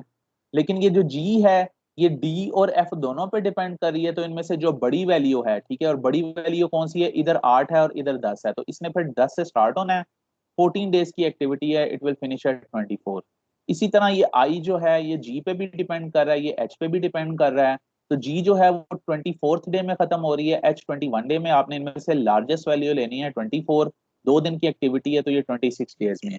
तो दिस इज फॉरवर्ड पास। आपने अर्लियर स्टार्ट, यानी कि जो पहले वाला टाइम है, दिस इज अर्लियर स्टार्ट, ठीक है, और जो दूसरे वाला टाइम है वो अर्लीस्ट फिनिश है, तो वो आपने दोनों निकाल लिए, ठीक है। उसके बाद आपने रिवर्स में चलना है ऑब्वियसली। जब रिवर्स में चलेंगे तो आप 26 से स्टार्ट करेंगे, ठीक है। 26 में से 2 निकाला तो 24 आ गया। पीछे चलते जाएं, ठीक है। इधर आप 24 में से 12 निकालेंगे तो 12 ही आ जाएगा, 12 दिन की एक्टिविटी है। इधर 24 में से आप नीचे वाला लिखेंगे, ठीक है, 14 निकालेंगे 10 आ जाएगा। तो इसी तरह सोन आप चलते चलते जब यहाँ पहुंचेंगे, ये जो एक्टिविटी है यानी ए जो है, ठीक है, ये इस पे 2 रास्ते बल्कि 3 रास्ते आ रहे हैं, यानी सी से भी आ रहा है, ई से भी आ रहा है, डी से भी आ रहा है। तो रिवर्स में जो छोटी वैल्यू होती है ना, वो आप लेते हैं। जैसे मैंने आपको बताया, इसकी 10 है वैल्यू, इसकी 6 है वैल्यू और इसकी 12 है वैल्यू, तो डेफिनेटली सॉरी, इसकी 7 यानी कि पीछे वाली वैल्यू अब आपने लेनी। इसकी 7 है वैल्यू, इसकी 5 है वैल्यू और इसकी 8 है। तो इन तीनों में से जो स्मॉलेस्ट है वो 5 है, वो आपने लेनी है, ठीक है। इसी तरह ये जो बी है, ये तो चलें, ये भी आ रहा है सी से और एच से, ठीक है। तो इन दोनों में से जो छोटी वैल्यू ये 12 है और इसकी 8 है, ठीक है। सॉरी, ये जो बी है ना, वो सिर्फ सॉरी एच से ही आ रहा है, सी तो आगे की तरफ चला ना, यानी बी जो है, एच जो है वो बी के बाद है, लेकिन बी की तरफ जो रास्ता आ रहा है वो सिर्फ ऐसे ही आ रहा है, तो उस वजह से उसने 12 की वैल्यू लिया है। तो खैर, ये आपको प्रोसीजर समझ आ गया। आपने एक दफा रिवर्स में चलना है, एक दफा आपने मतलब पहले फॉरवर्ड में चलना है, फिर रिवर्स में चलना है। और ये आपके पास इस तरह से नेटवर्क डायग्राम वही वाली है, ठीक है। और ये आपके पास आ जाएंगे इसके अर्लीस्ट स्टार्ट और अर्लीस्ट फिनिश, लेटेस्ट स्टार्ट और लेटेस्ट फिनिश, ठीक है। होपफुली कि आपको अब ये चीजें आती हैं। जी जी। सही। जो अभी जो स्लाइड गुजर गई इसमें 2 और 3 के दरमियान आपने डमी एक्टिविटी बनाई हुई है, तो ये हमें कैसे एक मिनट, पता एक मिनट, चलेगा डमी? 2 और 3 के दरमियान, एक मिनट। ये आपको आपको कैसे पता चला कि यहाँ डमी बनाएंगे हम?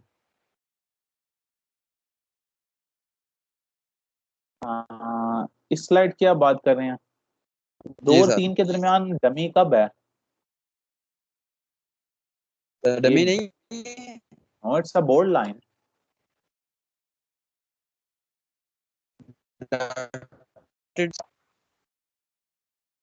आपकी ना सर आवाज आपकी मुझे बात ठीक नहीं नहीं आ है रही। जरा। 2 और 3 के दरमियान मैं कह रहा हूँ ये डमी लाइन नहीं है, इट्स अ बोल्ड लाइन, ये डमी एक्टिविटी नहीं है। तो सर फिर इसके हिसाब से ये नहीं कि अगर देखें तो सी के हिसाब से 8 डे आने चाहिए जहाँ पे 12 लिखा हो। हाँ हाँ हाँ हाँ।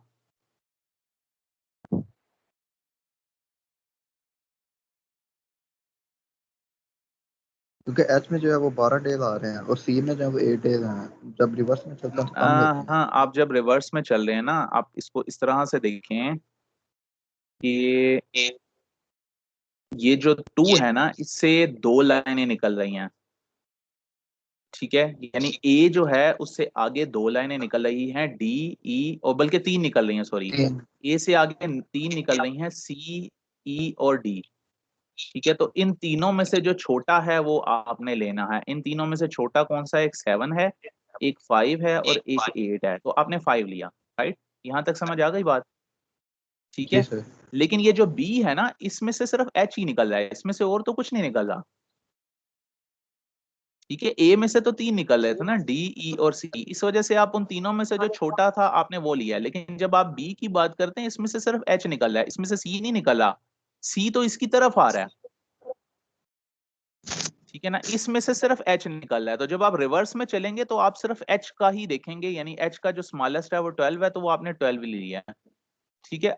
अगर कोई एक्टिविटी यूं भी होती है ना, यूं होती, एरो यूं लगा होता, तो फिर हम उसका टाइम देखते, ठीक है ना। उसका जो होता टाइम वो हम देखते, अगर वो छोटा होता 12 से तो फिर हम वो लेते, ठीक है ना। लेकिन ये इस तरह का एरो कोई नहीं लगा हुआ, ये तो मतलब बी से आगे तो एक सिर्फ एच ही निकल रहा है।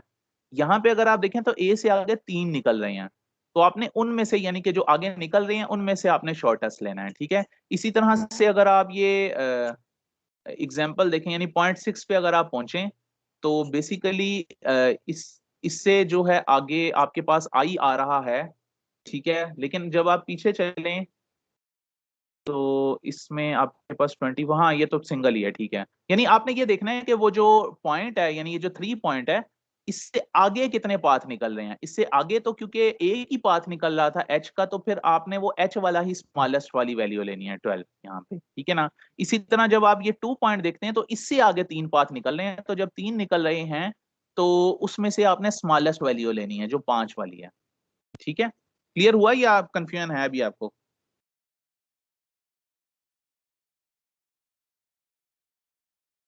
जी जी रिस्पॉन्ड करें, मेरी आवाज आ रही है? यस सर, आ रही है। जी सर, आ रही है। ओके, किसी को प्रॉब्लम है अभी भी पूछ ले, हम इसको क्लियर करके आगे जाते हैं। कंफ्यूज नहीं होना, थोड़ी सी प्रैक्टिस करेंगे आपको वैसे ही चीजें समझ आना शुरू हो जाएंगी। Excuse me sir. जी जी सर ये इस तरह नहीं होगा कि जो सी और बी हैं ये दोनों एच की तरफ जा रहे हैं, तो एच इनको रिवर्स करेगा बी और सी को, इसलिए 12 आ रहा है। सी और बी ये दोनों जा रहे हैं एच की तरफ, यस वो फॉरवर्ड पास में जा रहे हैं ना, ठीक है। देखें एच जो है वो बेसिकली तब स्टार्ट होगा जब सी और बी फिनिश होंगे, ये बात तो हमें क्लियर है, ठीक है। लेकिन इन दोनों में सिर्फ फर्क देखें, मैं आपको ये बताना चाह रहा हूँ, आप नोड नंबर 3 और नोड नंबर 2 में फर्क है। फर्क क्या है कि नोड नंबर 3 से सिर्फ एक पाथ आगे जा रहा है एच, लेकिन नोड नंबर 2 से 3 पाथ आगे जा रहे हैं, डी ई और सी 3 पाथ आगे जा रहे हैं। तो जब आप रिवर्स में आएंगे नोड नंबर 2 से, जब आप पीछे यानी ए की तरफ आएंगे, तो ये जो तीनों पाथ है इनमें से जो शॉर्टेस्ट वैल्यू है ना जो 5 है वो आपने लेनी है। लेकिन जब आप नोड नंबर 3 की बात करें तो इससे तो सिर्फ एक पाथ आगे जा रहा है, तो वो जो एक पाथ आगे जा रहा है उसकी वैल्यू 12 है, वो 12 ही आपने लेनी है। जी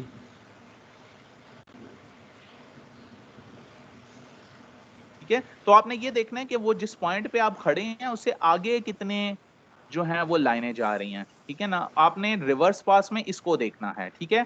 जब आप फॉरवर्ड पाथ में चल रहे होते हैं ना, तब आप ये देखते हैं कि जिस पॉइंट पे आप खड़े हैं उससे पीछे से कितनी, जैसे ये पॉइंट नंबर 5 है, ठीक है। अब आपने ये देखना है कि इसके पीछे से कितनी लाइनें आ रही हैं, डी भी आ रही है और ये एफ भी आ रही है, तो इसमें से जो वैल्यू बड़ी थी, यानी कि ये 8 था फॉरवर्ड पास में ऊपर वाले में और ये 10 था, तो हमने बड़ी वैल्यू ले ली, ठीक है ना। तो इसको आपने देखना है। रिवर्स में आपने ये देखना है कि उस पॉइंट से आगे कितनी नोड निकल रही हैं, उनमें से जो छोटा नोड है वो आपने ले लेना है, यानी छोटे वाली वैल्यू ले लेनी है। यहाँ जो है ना 3 से आगे एच, ये तो सिर्फ एक नोड जा रहा है, तो इसकी छोटी वैल्यू 12 है, तो आपने 12 ही इधर ले लेनी है।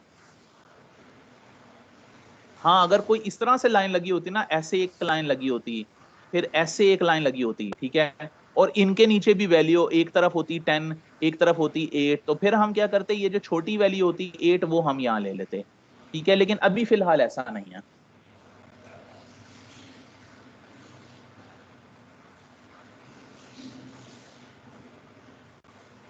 ओके जी, होपफुली आपको समझ आ गई होगी। ये है जी earliest start and earliest finish time का टेबल। अगर आप टेबल बना लेते हैं तो आपको ज्यादा आसानी हो जाती है चीजों की। तो एक्टिविटी ए है, ये वही टाइम है जो ऊपर लिखे हुए हैं, यही टाइम उसने 05 यानी कि 0 अर्लीस्ट स्टार्ट है, 5 अर्लीस्ट फिनिश है, 05 अर्ली लेटेस्ट स्टार्ट और लेटेस्ट फिनिश नीचे वाले हैं। तो ये हर एक्टिविटी के ये सारे टाइम उसने लिख लिए। अब आपने क्या करना है, जैसे मैंने आपको बताया था कि आपने अर्लीस्ट इनका डिफरेंस आपने ले लेना है, यानी कि आपने अर्लीस्ट स्टार्ट और अर्लीस्ट लेटेस्ट स्टार्ट, हाँ जी, ये दो वैल्यू का आपने डिफरेंस लेना है, ये वाली, और फिर आपने ये वाली दो वैल्यूज का डिफरेंस लेना है, ठीक है। तो वो आपके पास स्लैक आ जाएगा। तो ये पहले का आपके पास 0 आ रहा है, आप 0 में से 0 करें या 5 में से 5 करें, 0 ही आना है। दूसरे का आपके पास 12 में से 6 या 6 में से 0 माइनस करें तो 6 ही आना है।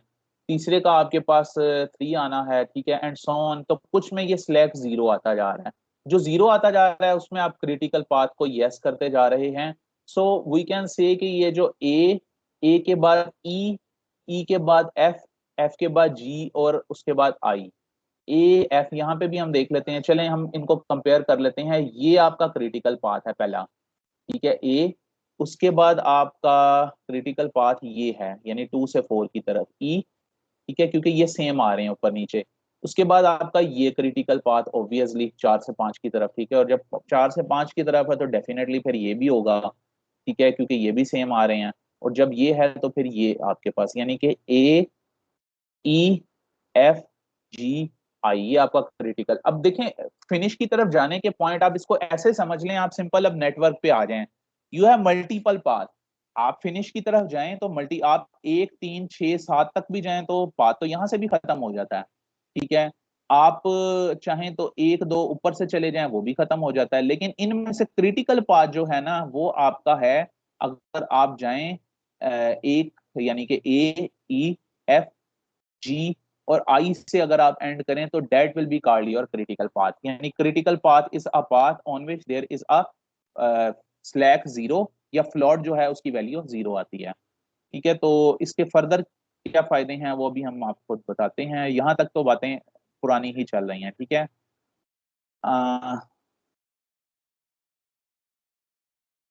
राइट जी, दिस इज अनदर एग्जांपल जो मैंने ढूंढी थी। मैं इसको जरा तेजी से कर रहा हूँ, कुछ और बातें क्योंकि इसके अंदर इनकॉर्पोरेट करनी है, इस वजह से मैं इसको लेके आया हूँ। This is again a technique of PERT structure ही उसने ड्रा किया है।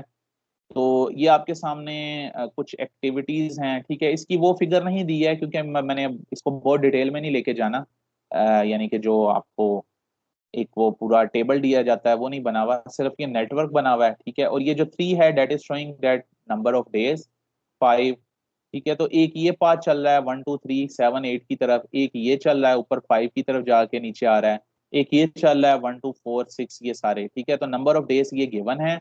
तो उसी तरीके को यूज करके नेटवर्क तो ड्रा है, उसने पहले अर्लीस्ट स्टार्ट और अर्लीस्ट फिनिश टाइम निकाला है। अब आई एम सपोजिंग कि आपको ये आता है निकालना, मैं नहीं निकाला।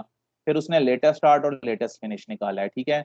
और फिर उसने उनका स्लैक निकाला है। तो अब इसमें ये वो कर रहा है कि वो ये देख रहा है कि जो पाथ क्लोज हो रहा है उसकी कितनी ऑप्शंस हैं।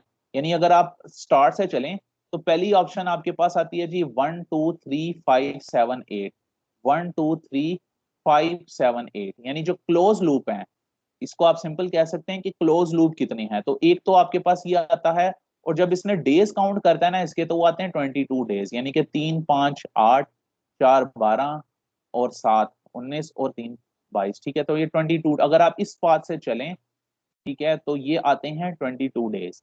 दूसरा पाथ वो कहता है जी हो सकता है 1 2 3 7 8, तो ये 1 है, ये 2 है, ये 3 है, ये 7 है, ये 8, यानी कि आप स्टार्ट से फिनिश तक ये भी रास्ता ले सकते हैं। और इसमें आपके डेज लगेंगे 3 5 8 2 10 और 3 13, ठीक है। तो 13 डेज ये लग रहे हैं इसमें। इसके अलावा क्या ऑप्शन हो सकती है जी? इसके अलावा ऑप्शन तीसरी जो हो सकती है 1 2 4 6 7 8, यानी कि इधर से आप चलें और यहाँ से होके आप पहुंच जाएं, ठीक है, अर्लीस्ट स्टार्ट से फिनिश तक। तो उसमें उसने नंबर ऑफ डेज काउंट किए हैं, ठीक है। तो वो बने हैं टोटल 26 डेज। तो इन तीनों में जिसमें सबसे ज्यादा दिन लग रहे हो ना वो क्रिटिकल पाथ होता है, ठीक है। जिसमें सबसे ज्यादा दिन लग रहे हो वो क्रिटिकल पाथ जिस पाथ में, this is also one way to calculate the critical path, but this is not a reliable way. ये कोई रिलायबल तरीका नहीं होता। रिलायबल तरीका वही होता है जो मैं आपको बता के आया हूँ जिसमें आपने स्लैक निकालना होता है, ठीक है। तो अभी भी जब आप इसका स्लैक निकालेंगे ना तो आपको जो स्लैक मिलेगा वो इसी पाथ पे मिलेगा, यानी कि ए सी डी। अगर आप ये देखें ये ए है, ठीक है। तो इसमें अगर आप देखें तो इसका स्लैक ये जो है वो जीरो ही आ रहा है, यानी कि earliest start earliest finish, latest start latest finish, ठीक है। तो ये अगर आप अर्लीस्ट स्टार्ट और लेटेस्ट स्टार्ट का डिफरेंस लें तो ये जीरो आना है ए पे। इसी तरह अगर आप सी को देखें, ये सी है आपका, तो ये भी देखें 6 3 और 9 3, ठीक है। तो एक मिनट जिसको मैं जरा क्लियर नजर आ जाए थोड़ा। राइट जी, अब जरा स्लैक इसमें देखें, शायद आगे निकाला भी हो इसने।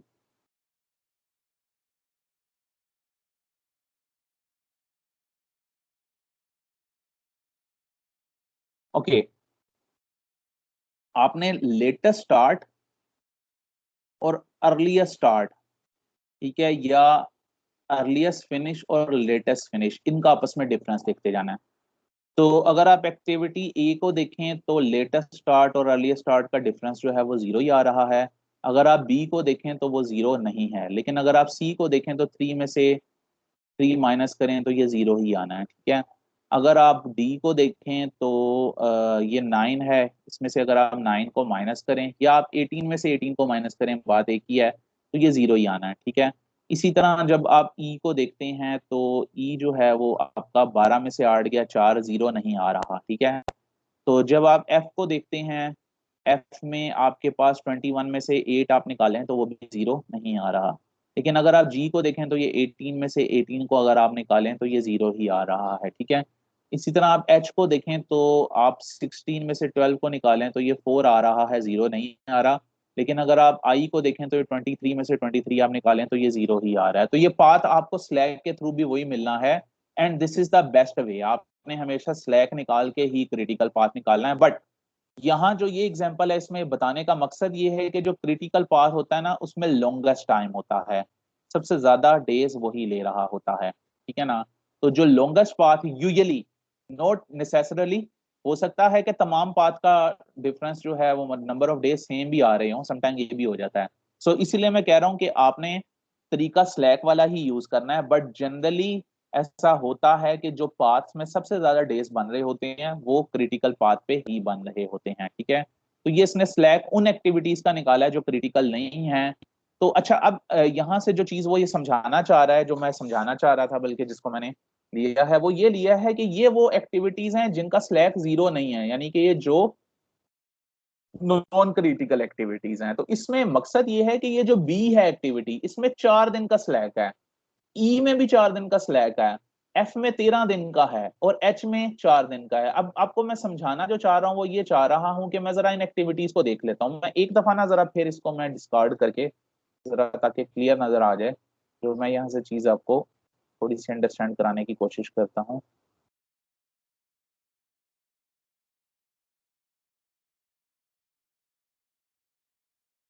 राइट, एक हमारे पास ये वाला नॉन क्रिटिकल पाथ है और इसमें नंबर ऑफ डेज हैं 4, बी, ठीक है।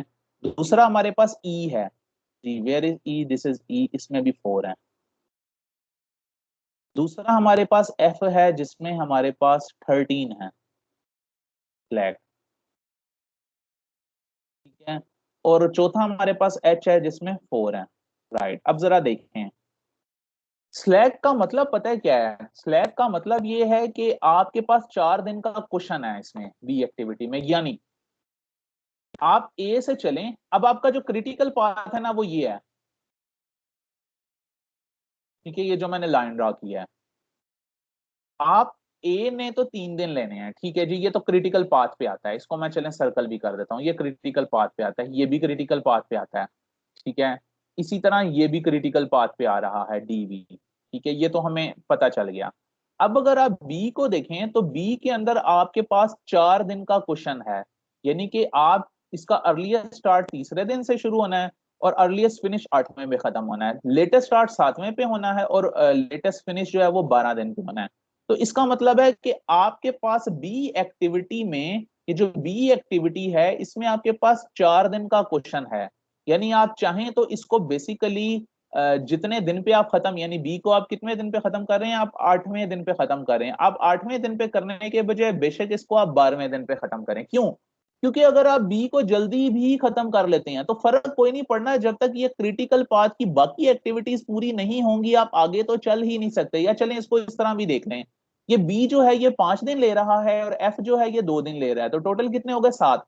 लेकिन जब आप क्रिटिकल पाथ से आ रहे हैं तो 6 दिन ये हैं, 9 दिन ये, 15 और 5 20, ठीक है। तो ये 20 दिन में क्रिटिकल पाथ ने होके पॉइंट नंबर 7 पे पहुंचना है, ठीक है।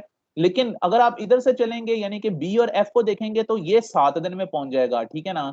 तो ये इतने ज्यादा, तो 6 9 15 और 5 कितने, सॉरी 9 और 6 15 एंड 5, ये 20 डेज ले रहा है। और ये पॉइंट नंबर 7 में पहुंचने में कितने दिन ले रहा है जी? ये 7 दिन ले रहा है। तो आप ये 7 दिन में अगर पॉइंट नंबर 7 पे पहुंच भी जाएं तो कोई फायदा नहीं है, जब तक ये नीचे से अपने 20 दिन पूरे नहीं करके आएगा आप 8वें पे जा ही नहीं सकते, ठीक है। तो इसका मतलब है कि ये वाला जो पूरी एक्टिविटी है ये मिला के आपको 13, ये देखें ये 13 दिन का आपको क्वेश्चन मिल रहा है एफ में, ठीक है ना।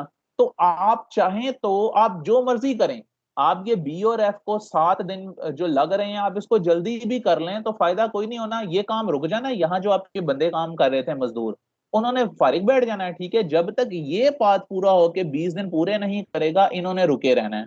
तो now it's on to you, आप चाहें तो इसको 7 दिन में ही खत्म कर दें और बंदों को फारिग बिठा दें, आप ऐसा करें कि अगर कॉन्ट्रैक्ट पे बंदे हैं तो उनको डिले करके, क्योंकि ये जब खत्म होगा 20वें दिन में तब आगे काम चलना है, उसको डिले कर दें। तो इसका मतलब है ये जो आपका क्रिटिकल पाथ है ये आपको मैक्सिमम टाइम बता देता है, ठीक है ना, कि इतने टाइम के अंदर आपने चलना है। अब बाकी जो एक्टिविटीज है ना उनको आप बड़ा करना चाहें तो it's on to you, you have question, ठीक है। अगर आप उसको जल्दी करना चाहें तो वो भी आपके ऊपर है, अगर आप उसके बंदों को कहीं और लगाना चाहें तो ये भी आपके ऊपर है। इसी तरह पैरेलल में आप ये देखें कि ये एक्टिविटी ई है, ये 7 और 4 11 दिन में खत्म हो जाएगी। अब यहाँ अगर आप पीछे से घूम के आए तो 11 दिन इधर लगने हैं, इधर से घूम के आए तो 7 दिन लगने हैं, और इधर से घूम के आए तो 20 दिन। लेकिन आप जो मर्जी कर लें, आप 7 या 11 में आपको कोई फर्क नहीं पड़ना, आपको ये 20 दिन पूरे करने पड़ने हैं 7 दिन 7 पॉइंट पे पहुंचने के लिए, ठीक है ना। तो अब आप के पास मार्जिन है नॉन क्रिटिकल एक्टिविटीज में, आप चाहें तो उनका टाइम थोड़ा बढ़ा दें, ठीक है। जी जी, कोई क्वेश्चन है जी? If you have any question you can ask, otherwise please आप अपना माइक बंद रखें। If you have any question you can stop, you can interrupt me, you can ask. So मैं जहां पे आपको लेके जाना चाह रहा था, आई थिंक वहां पे हम पहुंच चुके हैं कि मैं आपको क्रिटिकल पाथ में वो क्वेश्चन बताना चाह रहा था कि once you calculate the critical path you have question for all non critical activities, ठीक है। आप उनका टाइम चाहें तो थोड़ा सा बढ़ा सकते हैं, कम कर सकते हैं, रिसोर्सेज को मैनेज कर सकते हैं, इट्स ऑन टू यू, ठीक है। तो ये अगले में यही आपको ये बताना चाह रहा है कि इन एक्टिविटीज के लिए अब आपके पास लैक है, फ्लॉट है, आपके पास क्वेश्चन है, आप इनको एडजस्ट कर सकते हैं, ठीक है। आई थिंक सो कि आपको बहुत ज्यादा अच्छी समझ आ गई है। फिर भी अगर आपने कोई क्वेश्चन पूछना हो तो आप पूछ सकते हैं।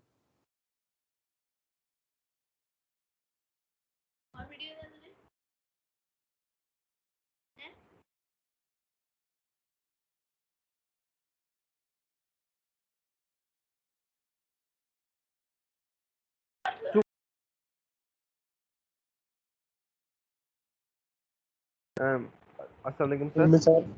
वालेकुम सलाम। जी जी सर काइंडली मिर्च तक का सिलेबस बता दें। बताया तो वह, कितनी दफा पूछेंगे आप?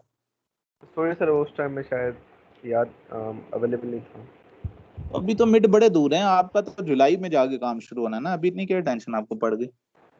बस तैयारी अभी अभी तो से शुरू पहले कर देना। अभी तो पहले 1-7 होगा, फर्स्ट ईयर होगा उनका, मिड होंगे, फिर फाइनल होंगे, जब खत्म होंगे फिर आपकी बारी आनी है। मैंने कितना बताया था जी, कोई बता सकता है यहाँ पे? किसी को याद है मिड का? मेरे जहन से भी निकला हुआ सारा।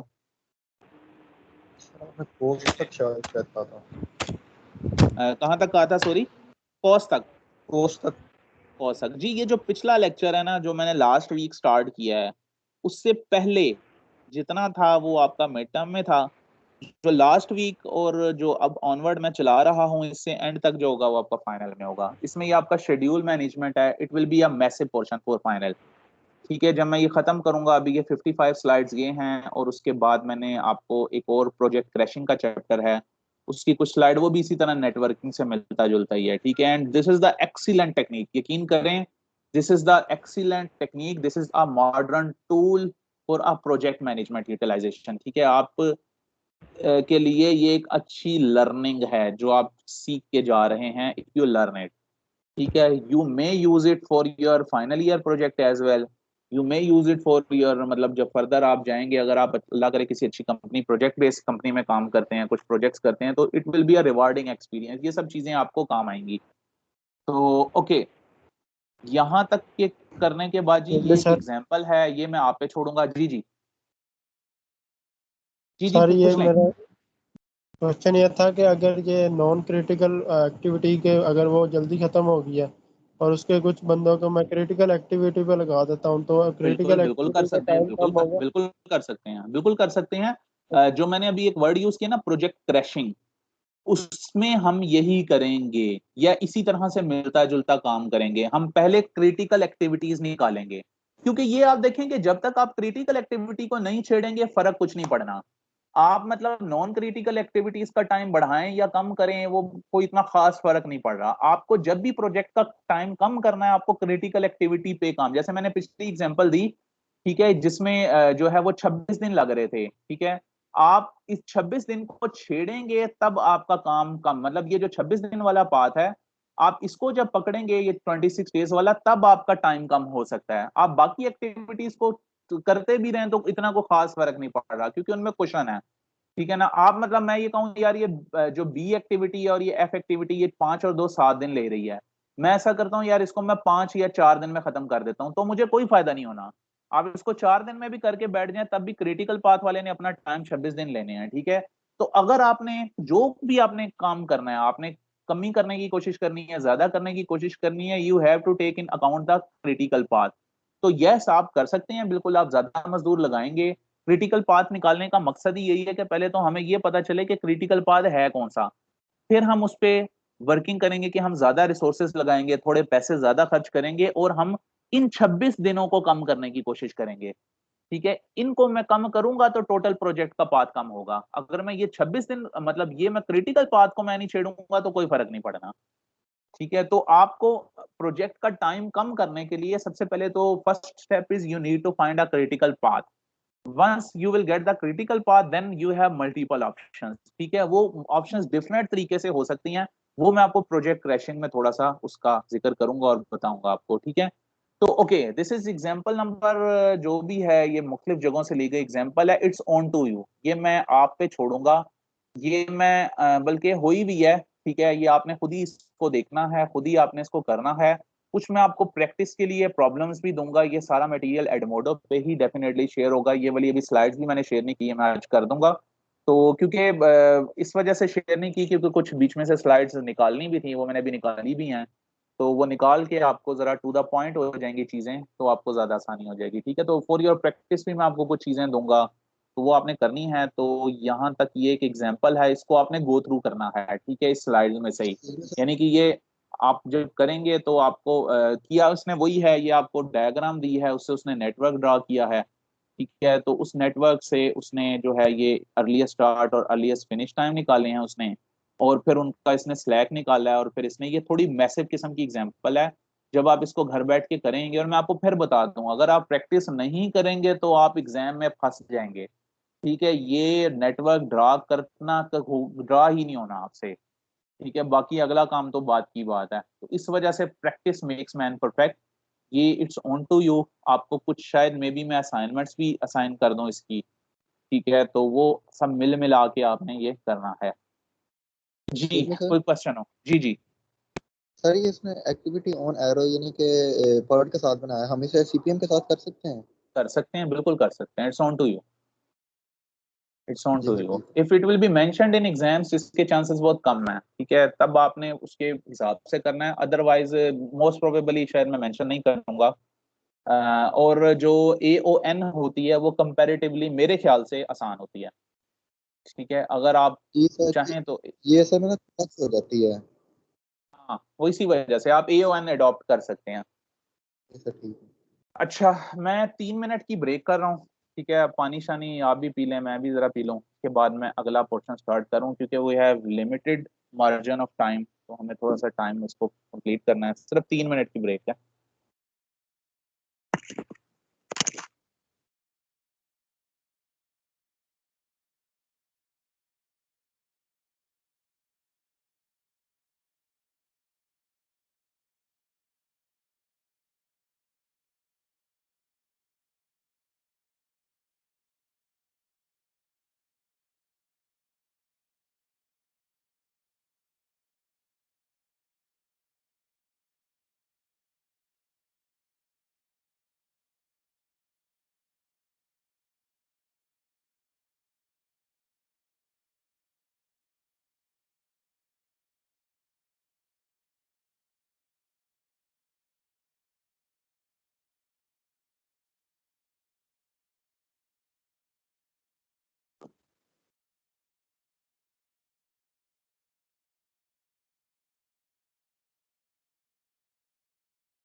ओके क्लास, थोड़ा सा आगे चलते हुए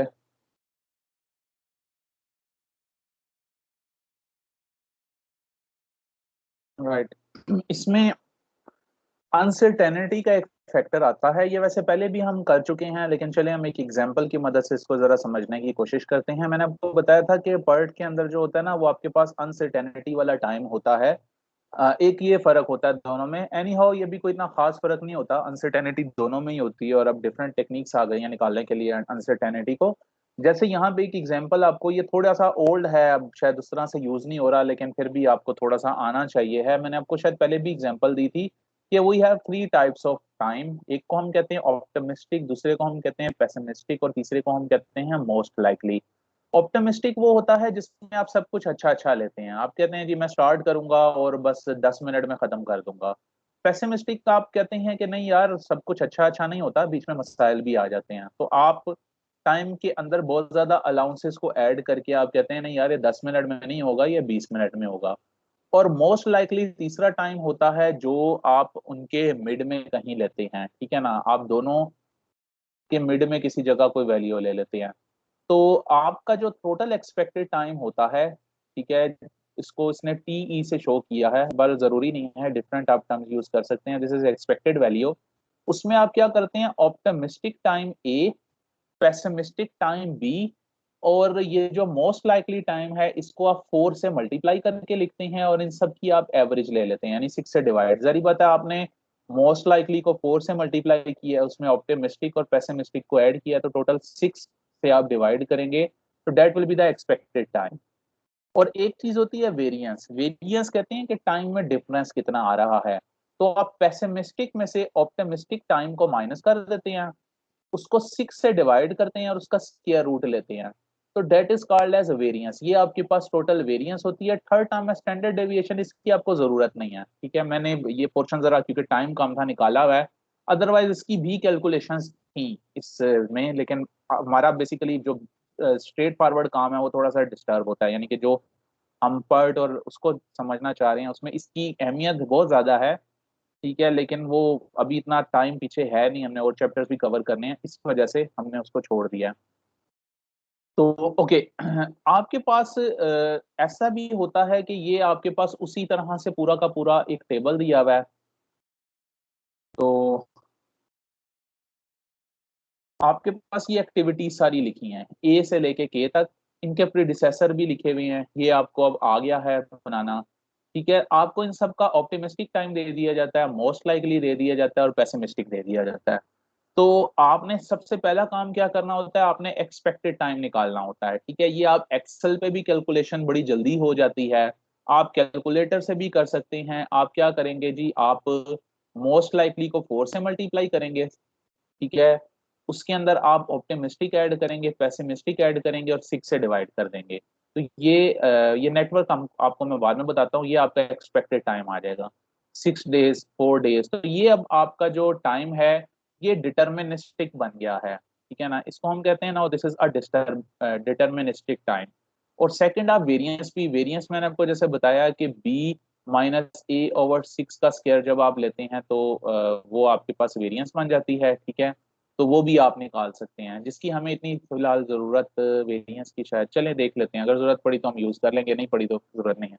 well this is expected time, बाकी सब कुछ वही है। आपका जो बेसिक वर्क है वो नेटवर्क डायग्राम ड्रॉ करना है, जो आपने इस टेबल से ही करनी है। यानी कि एक्टिविटी सी के बाद डी के बाद यानी कि सी डी और ई जो है वो ए पे डिपेंड कर रही हैं। यानी ए से आपकी 3 लाइनें निकलनी है, एक सी पे जानी है, एक डी पे, एक ई पे। बी और सी को मिला के आपकी एफ बननी है और जी भी बननी है, यानी बी और सी को मिला के एफ और जी बननी है। फिर ई और एफ की जो 2 लाइनें हैं वो इकट्ठी होके एच पे आनी है, अगर आप इसका सीपीएम नेटवर्क बनाएं, ठीक है। कोशिश करें आप जो है वो मतलब ए ओ एन ही बनाएं, वो ज्यादा आसान है।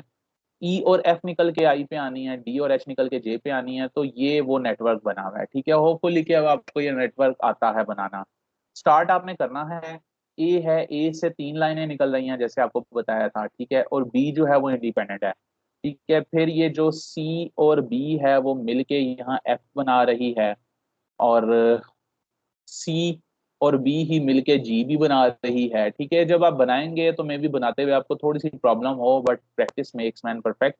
तो डी से जो है वो जे निकल रही है, ई जो है इससे दो लाइनें, एक एच पे जा रही है एक आई पे जा रही है, और एच और ये वाली मिलके जे बना रही है। और ये बहरहाल फाइनली जो है फिनिश की तरफ जब जा रही हैं तो एंड पे एक के फिनिश कर रही है और एक जे फिनिश कर रही है, ठीक है। ये दोनों मिलके, क्योंकि इनके बाद कोई एक्टिविटीज नहीं है, तो जिनके बाद कोई एक्टिविटीज यानी जे और के के बाद कोई एक्टिविटीज नहीं है, ठीक है। अगर आप देखें ये जे और के बाद कोई एक्टिविटीज यानी कि ये किसी के प्रीडिसेसर नहीं है, तो फिर आपने इनके बाद फिनिश की तरफ ही जाना होता है। तो ये जो नीचे वाले हैं ब्लॉक्स, इसमें ये नंबर ऑफ डेज लिखे हैं 6, 5, 1, ये सारे आपके टाइम हैं, तो नंबर ऑफ डेज जो लगने हैं, ठीक है। तो ये आपके एक्सपेक्टेड टाइम है, वेरिएंस वगैरह वाला टेबल जो है, ठीक है। अच्छा, वही टेक्निक है, मैं अब उसको डिटेल में नहीं लेके जा रहा। आपने फॉरवर्ड पास करना है और अर्लीस्ट स्टार्ट और अर्लीस्ट फिनिश टाइम निकालना है, फिर आपने रिवर्स पास करना है और लेटेस्ट स्टार्ट और लेटेस्ट फिनिश टाइम निकालना है। तो ये आपके पास टाइम आ जाएंगे, इनके आप डिफरेंस जब लेंगे अर्लीस्ट स्टार्ट का और अर्लीस्ट लेटेस्ट स्टार्ट का, ठीक है, तो ये जीरो आ जाएगा। इसी तरह से डिफरेंट आ जाएंगे, तो जो जीरो है उसको इसने स्टेरिक स्टेरिक लगा दिया है, that are the critical path, ठीक है। ये सब क्रिटिकल पाथ हैं। तो उससे अगले में उसने बता दिया जी कि क्रिटिकल पाथ जो है वो ए है, वो सी है, वो एफ है, वो आई है, वो के है। ये सारा आपका क्रिटिकल पाथ है। और इसमें जब उसने टाइम निकाला नेटवर्क बना के, ठीक है, तो ये आगे शायद निकाला होगा 23 आवर्स लग रहे हैं, ये आवर्स में टाइम है, ठीक है, वीक्स में नहीं है। अच्छा, ये इसने शो किया हुआ है, ये रेड में क्रिटिकल पाथ है, ए सी एफ आई के एंड देन फिनिश। तो जब इसने ये सारे निकाले हैं, अगर आप इसके फॉरवर्ड पास देख लें, रिवर्स पास देख लें, 6 दिन हैं, 0 से 6, इसके बाद आगे 5 दिन हैं, तो डेफिनेटली 6 से 11, ठीक है, ये ऊपर वाले फॉरवर्ड पास चल रहे हैं। उसके बाद इसी तरह ये है, तो 6 1 दिन का है तो 6 से 7 हो गया, ये जो है 3 दिन का है 6 से 9 हो गया। तो ये फॉरवर्ड पास करते करते ये सारा जाके 23 डेज में फिनिश हो रहा है, ठीक है। तो 23 दिन जो है वो मैक्सिमम दिन है जो इसमें लगेंगे इसको कंप्लीट करने के लिए। और जब रिवर्स में आप चलेंगे तब आपने 23 से ही शुरू करना है और माइनस करते जाना है उसी तरह से, और आपने रिवर्स में आना है। तो ये इसने कर आके इसका ये स्लैक यानी ये इसका क्रिटिकल पाथ निकाल लिया, ए सी एफ आई एंड के। अब ये कुछ एनालिसिस कर रहा है चीजों का। स्लाइड नंबर 49 में एक मिनट जरा देख लो टाइम कितना रह गया, कर सकते हैं क्या इसे। स्लाइड नंबर 49, 59, 39, चलें कोशिश करते हैं इसे खत्म ही करने की।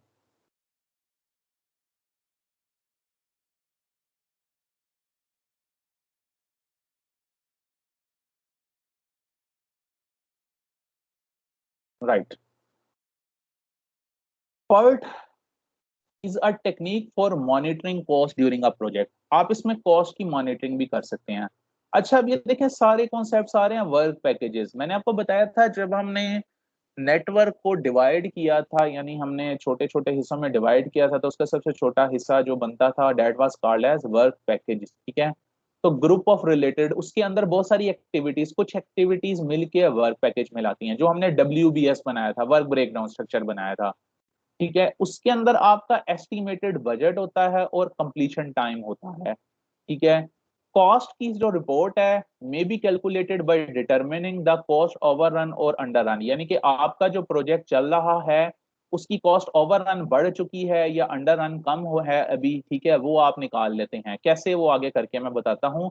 तो अच्छा, ये आगे प्रोसीजर लिख रहा है, चलें इसको हम करके ही देख लेते हैं बजाय इसके कि हम पढ़ें। Example, how we are doing, हम कैसा काम कर रहे हैं, ठीक है ना। आपके पास ये नेटवर्क स्ट्रक्चर है, ठीक है। इस नेटवर्क स्ट्रक्चर से ये पता चल रहा है कि जी एक्टिविटीज ए और बी इंडिपेंडेंट है और सी भी इंडिपेंडेंट है। ए के बाद जी और एफ ने आना है, बी के बाद डी और ई ने आना है, और सी के बाद सी और ई ने मिलके, ठीक है, जे बनाना है। बल्कि एफ भी आएगा तब जे बनेगा और एच आएगा तब जे बनेगा, ठीक है। तो इस तरह ये पूरा नेटवर्क ड्रा हुआ है। आपको ये थोड़ा सा आइडिया है नेटवर्क का। ये नंबर ऑफ डेज है, 9 हो गया, 8 हो गया, ये सब नंबर ऑफ डेज हैं, ठीक है।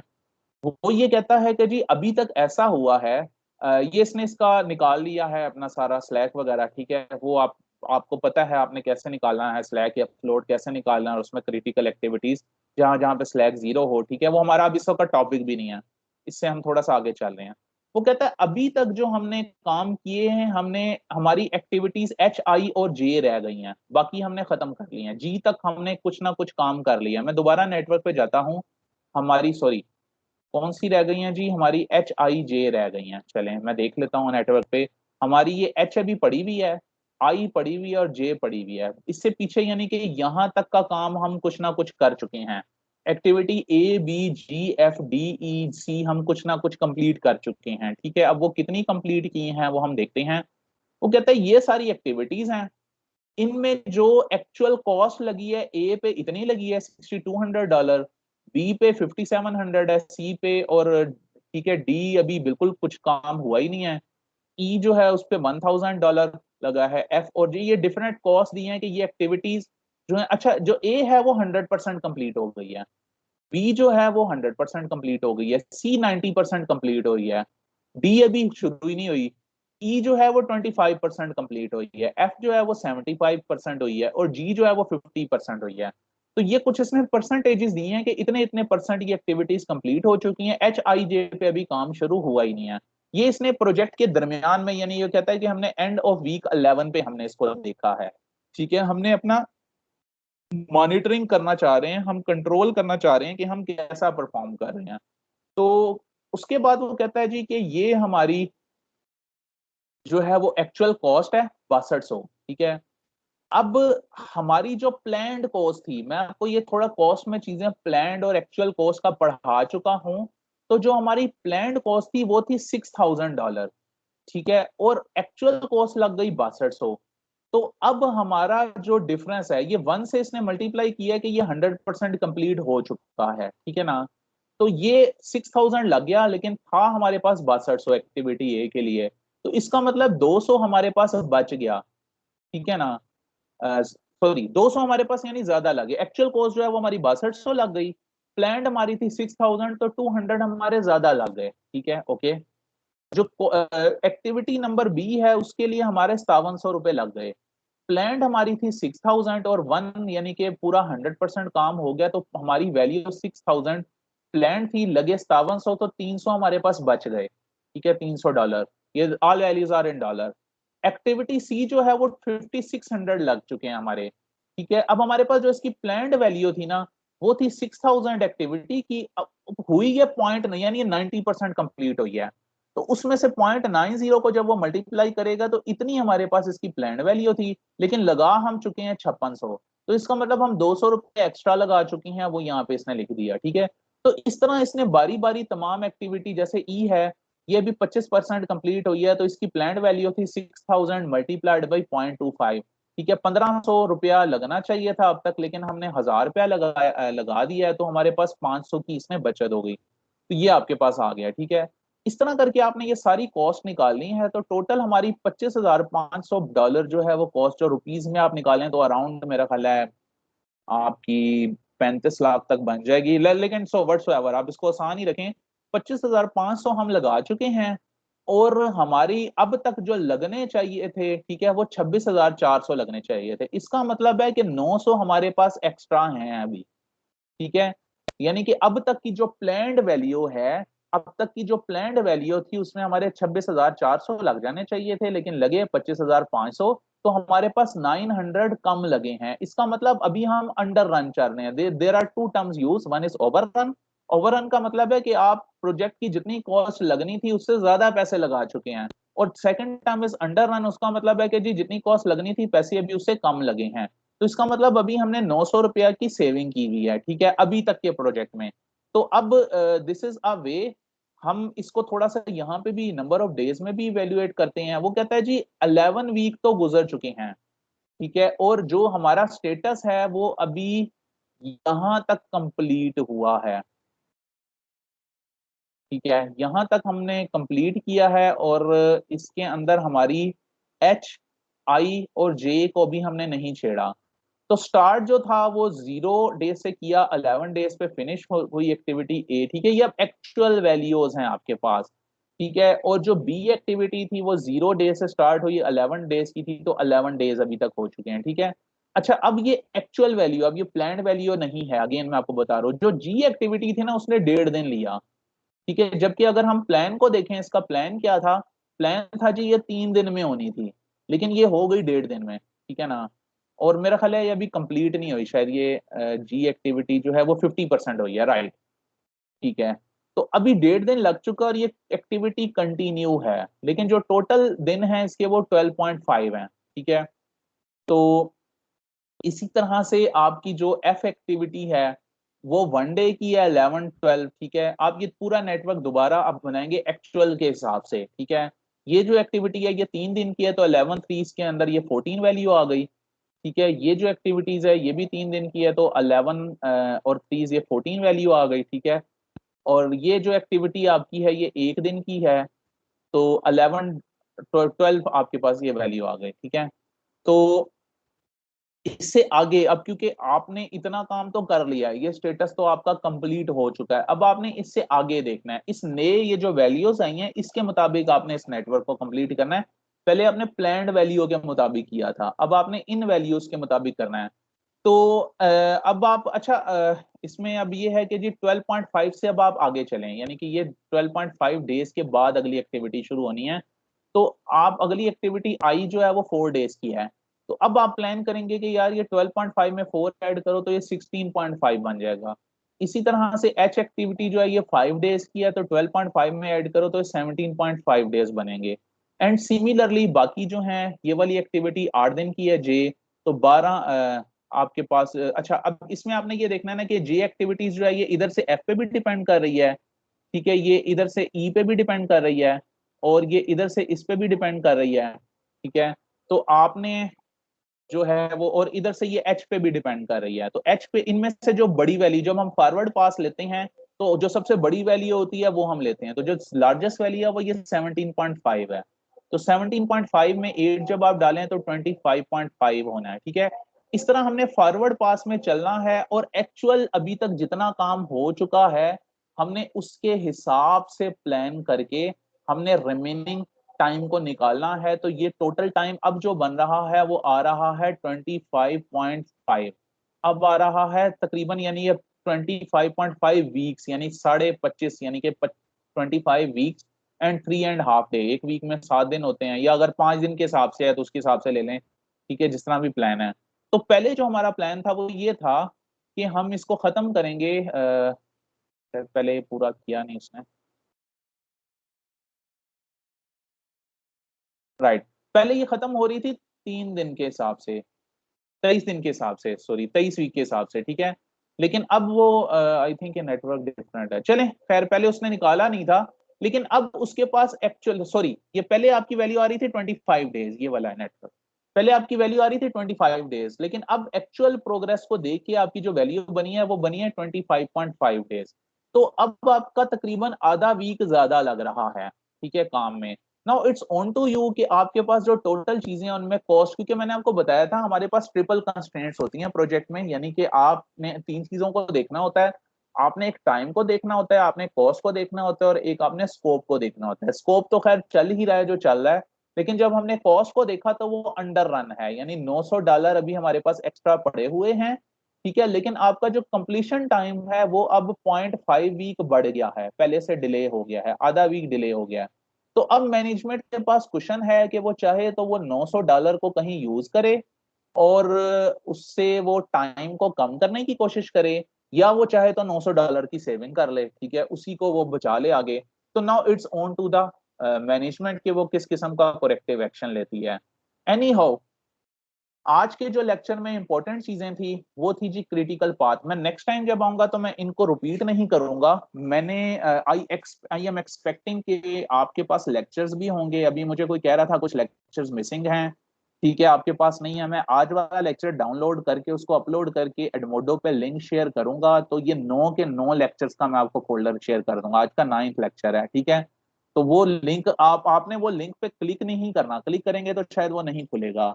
आपने उस लिंक को कॉपी करना है और उसको आपने अपने यूआरएल पे पेस्ट करना है, तब वो लिंक खुलेगा। ठीक है। उसमें आपको 9 के 9 लेक्चर्स भी मिल जाएंगे, मैं बाकी भी मटेरियल आज शेयर कर दूंगा, ठीक है, आप इसकी प्रैक्टिस करें। नेक्स्ट टाइम मैंने आपको प्रोजेक्ट क्रैशिंग सिखानी है, यानी कि मैंने आपको ये सिखाना है कि इन क्रिटिकल एक्टिविटीज पे हम कैसे काम करके प्रोजेक्ट के टाइम को कम कर सकते हैं। यानी मैंने एक दफा क्रिटिकल पाथ निकाल लिया, अगर वो से 50 वीक का आ रहा है तो मैं उस 50 वीक को मजीद कम कैसे कर सकता हूँ थोड़े पैसे ज्यादा लगा के, ठीक है।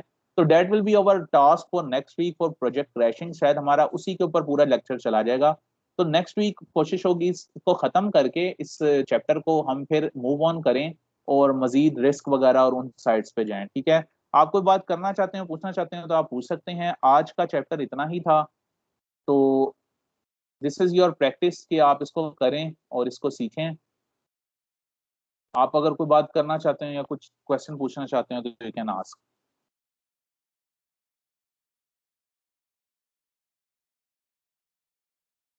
ये स्लाइड्स आपको भी शेयर हो जाएंगी,